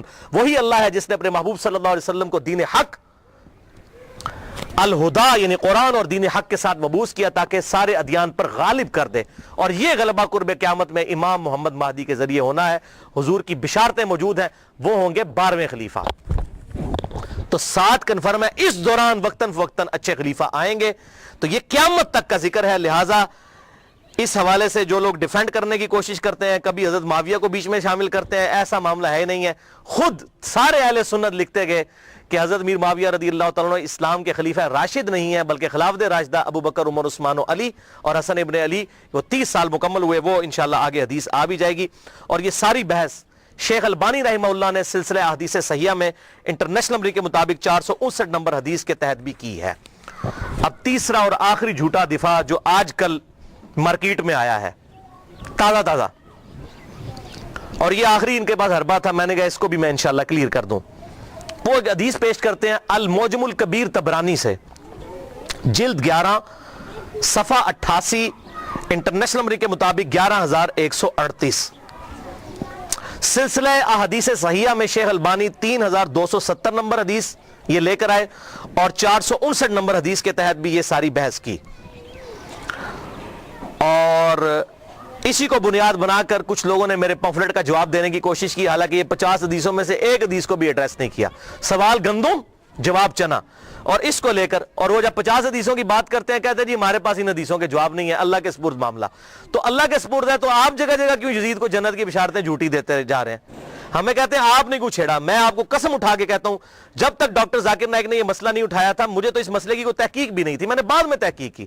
مسئلہ انہوں نے اٹھایا, ہم تو جواب دے رہے ہیں. چوتیاں ہمارے سر پہ مارتے ہیں, رونے پہ بھی پابندی ڈالتے ہیں کہ یہ مسئلے کیوں اٹھاتے ہیں. مسئلے تو آپ نے اٹھایا, اگر نہ آپ اٹھاتے اور امت کے اجماع کو نہ توڑنے کی کوشش کرتے ہم کبھی بھی جواب نہ دیتے. تو یہ طبرانی کا میں نے حوالہ دیا اور اس سے حدیث پیش کرتے ہیں کہ آپ صلی اللہ علیہ وسلم نے فرمایا, یہ بڑی کھینچ تان کے حسن درجے تک انہوں نے پہنچائی ہے. میں ابھی اس کی تحقیق کروں گا کہ یہ حسن درجے میں پہنچتی بھی ہے کہ نہیں. چلے میں اس کو for the sake of argument تسلیم بھی کر دیتا ہوں, کیونکہ اس میں ابن شہاب آتا ہے اور وہ مدلس ہے, ان سے روایت کر رہا ہے. اب یہ ابن شہاب اگر زوری ہے تو پکا مدلس ہے اور یہ روایت ضعیف ہے. اگر کوئی اور ہے پھر اس کو بھی چیک کرنا ہوگا یہ تدریس. بہرحال میں for the sake of argument اس روایت کو صحیح مان لیتا ہوں کہ آپ صلی اللہ علیہ وسلم نے فرمایا کہ امت کے پہلے حصے میں نبوت اور رحمت ہوگی, پھر خلافت اور رحمت ہوگی, پھر بادشاہت اور رحمت ہوگی, پھر امارت اور رحمت ہوگی. پھر تم امارت کے لیے ایسے لڑو گے جیسے گدھے آپس میں لڑتے ہیں. اس وقت تم پر جہاد فرض ہوگا اور بہترین جہاد یہ ہوگا کہ مسلمان حکومت کی سرحد کے اوپر جا کر کافروں کے خلاف جہاد کیا جائے, مسلمانوں کو قتل نہ کریں آپ. یہ حدیث وہ پیش کرتے ہیں. تو بھائی پہلے اس حدیث کو خود پڑھ لیں. آپ صلی اللہ علیہ وسلم نے کیا فرمایا؟ نبوت اور رحمت, پھر خلافت اور رحمت, پھر ملوکیت اور رحمت. اس کو خلافت نہیں کہا, ملوکیت کہا, بادشاہت. تو یہ کہتے ہیں یہ جو ملوکیت اور رحمت ہے نا, اس سے مراد حضرت میر معاویہ رضی اللہ تعالیٰ عنہ ہے. اور امارت اور رحمت اس کو انہوں نے پھر بتایا نہیں کہ پھر اس سے مراد کون ہے. اتنی شرم آئی کہ یزید ابن معاویہ کو نہیں کہنا چاہیے, اس کو سکپ ہی کر گئے اس کے اندر. یہ غلام مصطفیٰ ظہیر صاحب ہمارے جے علم کے عالم ہیں, بہت بڑے, میں ان کی عزت بھی کرتا ہوں, محقق آدمی ہے. لیکن جب بندہ ایک ہٹ درمی پر اتر آئے, کوئی بڑا بندہ بھی, تو غلطی اس کی پوائنٹ آؤٹ کرنی چاہیے. السنہ رسالہ نومبر 2012 سے اپریل 2013 تک کے دوران, شمارہ نمبر 49 سے 54 تک. بلکہ انہوں نے میرا نام بھی ڈھکے چھپے الفاظ میں کلیئر کٹ نام لکھ دیا اور یہ اس طرح کرنے کی کوشش کی, وہ کسی بات کا جواب نہیں دیا. تو اس میں انہوں نے امارت اور رحمت اس کو سکپ بھی کر گئے اس کی تشریح کو. ان کو پتا تھا یزید کا بھی نام لینا پڑنا ہے, مامے دے پتر دا, نہیں لیا. تو وہ کہتے ہیں جی دیکھیں جی یہ بادشاہت اور رحمت ہے, تو یہ حضرت میر معاویہ رضی اللہ تعالیٰ عنہ کی حکومت جو ہے یہ رحمت تھی امت کے لیے. اچھا جی ٹھیک ہے, خلافت اور رحمت نہیں کہا, ملوکیت اور رحمت. بالکل رحمت تھی. کیوں؟ ان کے بعد ان سے ورسٹ دور آیا. آنے والے ادوار سے کمپیئر کریں, واقعی مسلمانوں کے لیے رحمت تھی. یزید کے بعد اس سے ظالم لوگ آئے. میں نے بتایا حجاج ابن یوسف بعد میں آیا جس نے خانہ کعبہ کو توڑ دیا اور عبداللہ ابن زبیر کو قتل کر کے ان کی لاش بھی لٹکا دی. صحیح مسلم کے ریفرنس سے میں نے بتایا. جیسے ہم یہاں بھی پاکستان میں کیا ہوتا ہے, ایک گندی حکومت آتی ہے, لوگ فل اس کو برا کہتے ہیں. جب اس کے بعد اس سے اگلی ورش حکومت آتی کہتے ہیں یار اس طرح تو مشرف دا دور چنگا سی. ابھی لوگ کہنا شروع ہو گئے یار زرداری کا دور بہتر تھا. ٹھیک ہے جی, بجلی اتنی مہنگی تو نہیں تھی. تو اس کا کیا مطلب, جب زرداری کا دور تھا تو بہت بہتر تھا, جب مشرف کا اپنا دور تھا تو بہتر تھا. کمپیریٹیولی بات کی جاتی ہے. اب میں آپ کو سلف کا فہم اس حدیث کے اوپر بتا دیتا ہوں کہ اس سے مراد یہ ہے کہ کنٹینیوسلی اسلام کے اندر زوال آتا جائے گا اسلامی حکومتوں کے اندر. لہذا اس کو اگر خلافت راشدہ سے کمپیئر کرے تو وہ کاٹ کھانے والی ملوکیت تھی, اور اگر آنے والے دور سے کمپیئر کرے تو رحمت تھی. اب یہ میں اپنی طرف سے بات نہیں کر رہا ہوں, یہ میں آپ کو ایک صحابی کا فتویٰ بتانے لگا ہوں. جامعہ ترمذی میں انٹرنیشنل نمبر کے مطابق 2226, سنن نبی داؤد 4646, مسند امام احمد 18430, جلد 4 صفحہ 273, اور سلسلہ احادیث صحیحہ جلد 1 صفحہ 742, اور حدیث نمبر 459. شیخ البانی محدث اعظم سعودیہ عرب, انہوں نے بھی حدیث نقل کی. میں نے سارے حوالے دے دیے. حضرت سیدنا سفینہ رضی اللہ تعالیٰ عنہ اور حضرت نعمان ابن بشیر رضی اللہ تعالیٰ عنہ سے روایت ہے کہ آپ صلی اللہ علیہ وسلم نے فرمایا خلافت علی منہاج النبوہ میری وفات کے بعد 30 سال تک رہے گی. اس کے بعد کاٹ کھانے والی ملوکیت کا دور شروع ہو جائے گا 30 سال کے فوراً بعد, یعنی صلح حسن کے بعد. اس کے بعد جابر حکمرانوں کا دور آئے گا, اور پھر قیامت سے پہلے ایک دفعہ دوبارہ خلافت علی منہاج النبوہ قائم ہوگی, یعنی وہ خلافت ہوگی سیدنا امام محمد مہدی کی. یہ آپ صلی اللہ علیہ وسلم نے 4 ادوار گنوائے اپنے بعد. پہلا دور کون سا؟ خلافت راشدہ, ابو بکر, عمر, عثمان, علی, حسن ابن علی. دوسرا کاٹ کھانے والی ملوکیت جو حضرت میر معاویہ رضی اللہ تعالیٰ عنہ کے دور سے شروع ہو کر 1000 سال تک بنو عباس اور بنو امیہ کی حکومت رہی, باپ مرتا تھا بیٹے کو خلیفہ بناتا تھا, چار چار بیٹوں کو اپنے بعد خلیفہ بنا دیتے تھے. اب بخاری مسلم اٹھا کے دیکھ لیں کس طریقے سے انہوں نے بندر بانٹ کی ہے. آج کے حکمرانوں نے بھی وہ کام نہیں کیا. اس لیے میں کہتا ہوں اس ملوکیت سے آج کی جمہوریت کروڑ گنا بہتر ہے. کم از کم پبلک سے تو پوچھا جاتا ہے, وہ تو تلوار کی زور پر مسلط ہو جاتے تھے. تیسرا دور کہا جابر حکمرانوں کا. جابر حکمران یہ جہاں پر کلولین پاورز آ گئی, کہیں فرینچ آ گئے, کہیں پر یہ جو ہے وہ انگریز آ گئے اور پوری دنیا کے اندر مسلمانوں پر انہوں نے قبضہ کیا. پھر یہ دور بھی الحمدللہ ختم ہوا. اب ہم آخری دور میں ہیں, نشت ثانیہ اسلام کی شروع ہو چکی ہے, خلافت علی منہاج النبوہ اب قائم ہونی ہے. 3 ہم نے وہ ادوار گزار لیے ہیں. اچھا, اسی حدیث میں ترمذی اور ابو داؤد کا جو میں نے حوالہ دیا اور مسند احمد کا اور سلسلہ احادیث صحیحہ کا, اور یہ حدیث المستدرک للحاکم میں بھی 4697 موجود ہے. اس میں شیخ البانی نے پوری بحث کی ہے. ترمذی اور ابو داؤد میں آگے الفاظ چلتے ہیں کہ حضرت سفینہ نے کہا کہ بیٹا گن اب خلافت راشدہ کتنی ہے, ہو سکتا ہے بعد میں کوئی ناسبی مانا ہی نہ, تو انہوں نے کہا اس حدیث میں موجود ہے بیٹا گن, ابو بکر کے 2 سال, عمر کے 10 سال, عثمان کے 12 سال اور علی کے 6 سال. تو شاگرد نے کہا کہ حضرت امیر معاویہ رضی اللہ تعالیٰ کی پارٹی جو اس وقت حکمران ہے, بنو زرقہ, بنو امیہ, زرقہ کہتے ہیں نیلی آنکھوں والے, یہ نیلی آنکھوں والے تھے, خطرناک لوگ, بنو زرقہ. یہ تو کہتے ہیں کہ علی علیہ السلام خلیفہ ہی نہیں ہے. یہاں پر امام ابو داؤد نے علی علیہ السلام لکھا. ابو داؤد 4646. حضرت سفینہ کو اتنا غصہ آیا, ترمذی کے الفاظ ہیں 2226, انہوں نے کہا بنو امیہ کی پیٹ سے یہ جھوٹ نکلا ہے جہاں سے یہ ہوا خارج کرتے ہیں. یہ کہتے ہیں علی خلیفہ نہیں ہے. حق تو یہ ہے کہ ان کی حکومت شریر ترین بادشاہت ہے اس روئے ارض پہ. حضرت امیر معاویہ رضی اللہ تعالیٰ کی حکومت کو حضرت سفینہ حضور کے غلام آزاد کردہ, انہوں نے کہا شریر ترین بادشاہت. اس لیے کہا کہ حضور نے کہا تھا کاٹ کھانے والی ملوکیت. اب یہ سلف کا فہم آ گیا. سفینہ سے بڑھ کر سلف کون ہے؟ 8ویں 9ویں صدی کے مولویوں کو ہم نے سلف ماننا ہے اگر حضرت سفینہ کو نہیں ماننا. کاٹ کھانے والی ملوکیت کہا حضرت امیر معاویہ رضی اللہ تعالیٰ کے دور کو حضرت سفینہ نے. کیوں؟ انہوں نے خلافت راشدہ کا زمانہ دیکھا تھا. جب اس سے کمپیئر کرتے تھے تو کہتے تھے یہ تو کاٹ کھانے والی ملوکیت اور یہ بدترین بادشاہت ہے. ہاں جب آنے والے دور سے کرے تو وہ رحمت ہے, کیونکہ آنے والا دور اس سے بھی ورس تھا. لہٰذا یہ میں نے الحمدللہ سلف کا فہم اس حوالے سے بالکل کلیئر کر دیا. اور اس حوالے سے اور سلف کا فہم اگر کسی نے دیکھنا ہو احادیث, یہ 50 پڑھ لیں. اور میرا لیکچر 101 نمبر مسئلہ, اس میں عبد الرحمن بن ابی بکر کا فہم صحیح بخاری سے, مقدام بن مادی کا فہم سنن ابی داؤد سے, اور عمار بن یاسر کا فہم صحیح بخاری سے. یہ کافی ساری احادیث ہیں جس میں بالکل کلیئر ہو جائے گا کہ یہ تمام صحابہ کرام علیہم رضوان کون سی چیز حق سمجھتے تھے اور کس کو باطل. سورۃ الاحزاب کی آیت نمبر 57 ہے بھائیو. بسم اللہ الرحمن الرحیم. ان الذین یؤذون اللہ ورسولہ لعنہم اللہ فی الدنیا والآخرہ. بے شک جو لوگ اللہ اور اس کے رسول کو تکلیف دیتے ہیں, دنیا کی زندگی میں بھی ان پر اللہ کی لعنت اور آخرت کی زندگی میں بھی لعنت. وَأَعَدَّ لَهُمْ عَذَابًا مُهِينًا, اور ایسے لوگوں کے لیے اللہ تعالیٰ نے دردناک, ذلیل و خوار کر دینے والا عذاب تیار کر رکھا ہے. وَلِعَوْذُ بِاللَّهِ تَعَالَى. جن جن لوگوں نے سیدنا حسین ابن علی کے ساتھ ظلم کیا یا اہل بیت کے ساتھ ظلم کیا, وہ اسی آیت کی کیٹیگری میں فال کرتے ہیں. اور آپ صلی اللہ علیہ وسلم کی واضح حدیث ہے المستدرک للحاکم میں صحیح سند کے ساتھ 4717, صحیح ابن حبان میں 7104, اور سلسلہ احادیث صحیحہ میں بھی شیخ البانی لے کر آئے رحمہ اللہ, اس کو صحیح کہا, اور شیخ زبیر لیزئی صاحب نے بھی اس کو صحیح کہا.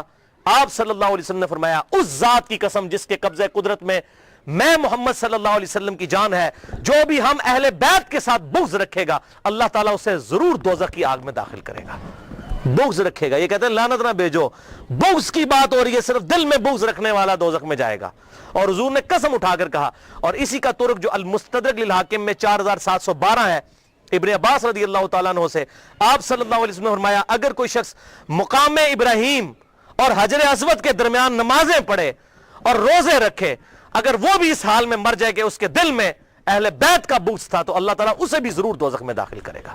وَلِعَوْذُ بِاللَّهِ تَعَالَى. میں اپنی گفتگو کا اینڈ بخاری اور مسلم کے بنیادی راوی امام ابو حنیفہ رحمۃ اللہ علیہ کے دادا استاد ابراہیم نخعی تابعی المتوفى 96 ہجری کے اس قول پر کرتا ہوں جو صحیح سند کے ساتھ المعجم الکبیر تبرانی میں انٹرنیشنل نمبر کے مطابق 2829 نمبر ہے، جلد 3 صفحہ 112 پر ابراہیم نخعی رحمہ اللہ فرماتے ہیں، کنکلوڈنگ بات ہے، اگر بالفرض میں ان لوگوں میں شامل ہوتا کہ جنہوں نے حسین ابن علی کو قتل کیا تھا اور قیامت والے دن اللہ تعالیٰ مجھے معاف بھی کر دیتا اور میں جنت میں بھی داخل ہو جاتا، تب بھی میں جنت میں حضور کو اپنی شکل نہ دکھا سکتا کہ حضور کہیں مجھ سے پوچھ ہی نہ لیں کہ تو دنیا میں میرے حسین کے قاتلوں میں شامل تھا۔ ابراہیم نخعی تابعی، بخاری اور مسلم کے بنیادی راوی، الحمدللہ۔ تو یہ ہمارے سلف کا فہم تھا۔ اس حوالے سے اللہ تعالیٰ سے دعا ہے جو حق بات میں نے کہی اللہ تعالیٰ ہمارے دلوں میں راسخ فرمائے، اگر جس بات میں میرے منہ سے کوئی غلط بات نکل گئی تو اللہ تعالیٰ ہمارے دلوں سے معاف کر دے، ہمیں کتاب و سنت کی تعلیمات پر عمل کر کے دوسرے بھائیوں تک پہنچانے کی توفیق عطا فرمائے۔ بھائیو یہاں پر میں آخر میں ایک اعلان کر دوں اس حوالے سے دوبارہ سے کہ میرے ریسرچ پیپر ضرور پڑھیں، PDF کاپی مجھ سے منگوا لیں، mirza_95@yahoo.com میرا ای میل ایڈریس ہے۔ یہ PDF کاپی اور آپ کو یہاں پر ہم سینکڑوں کی تعداد میں ہمارے پاس موجود ہیں، یہ ریسرچ پیپر آپ کو فری مل بھی جائیں گے ابھی لیکچر کے اینڈ پہ۔ اور دوسرا میرے یہ جو 10 لیکچر آج کو ملا کر یہ لیکچرز جو ہے تلک عشرۃ کاملہ 10 مکمل ہو چکے ہیں فکر حسین کے حوالے سے رضی اللہ عنہ۔ اللہ تعالیٰ سے دعا ہے کہ ہمیں اس فکر کو پھیلانے کی توفیق عطا فرمائے۔ سبحانک اللہم و بحمدک، اشہد ان لا الہ الا انت، استغفرک و اتوب الیک، وما علینا الا البلاغ المبین۔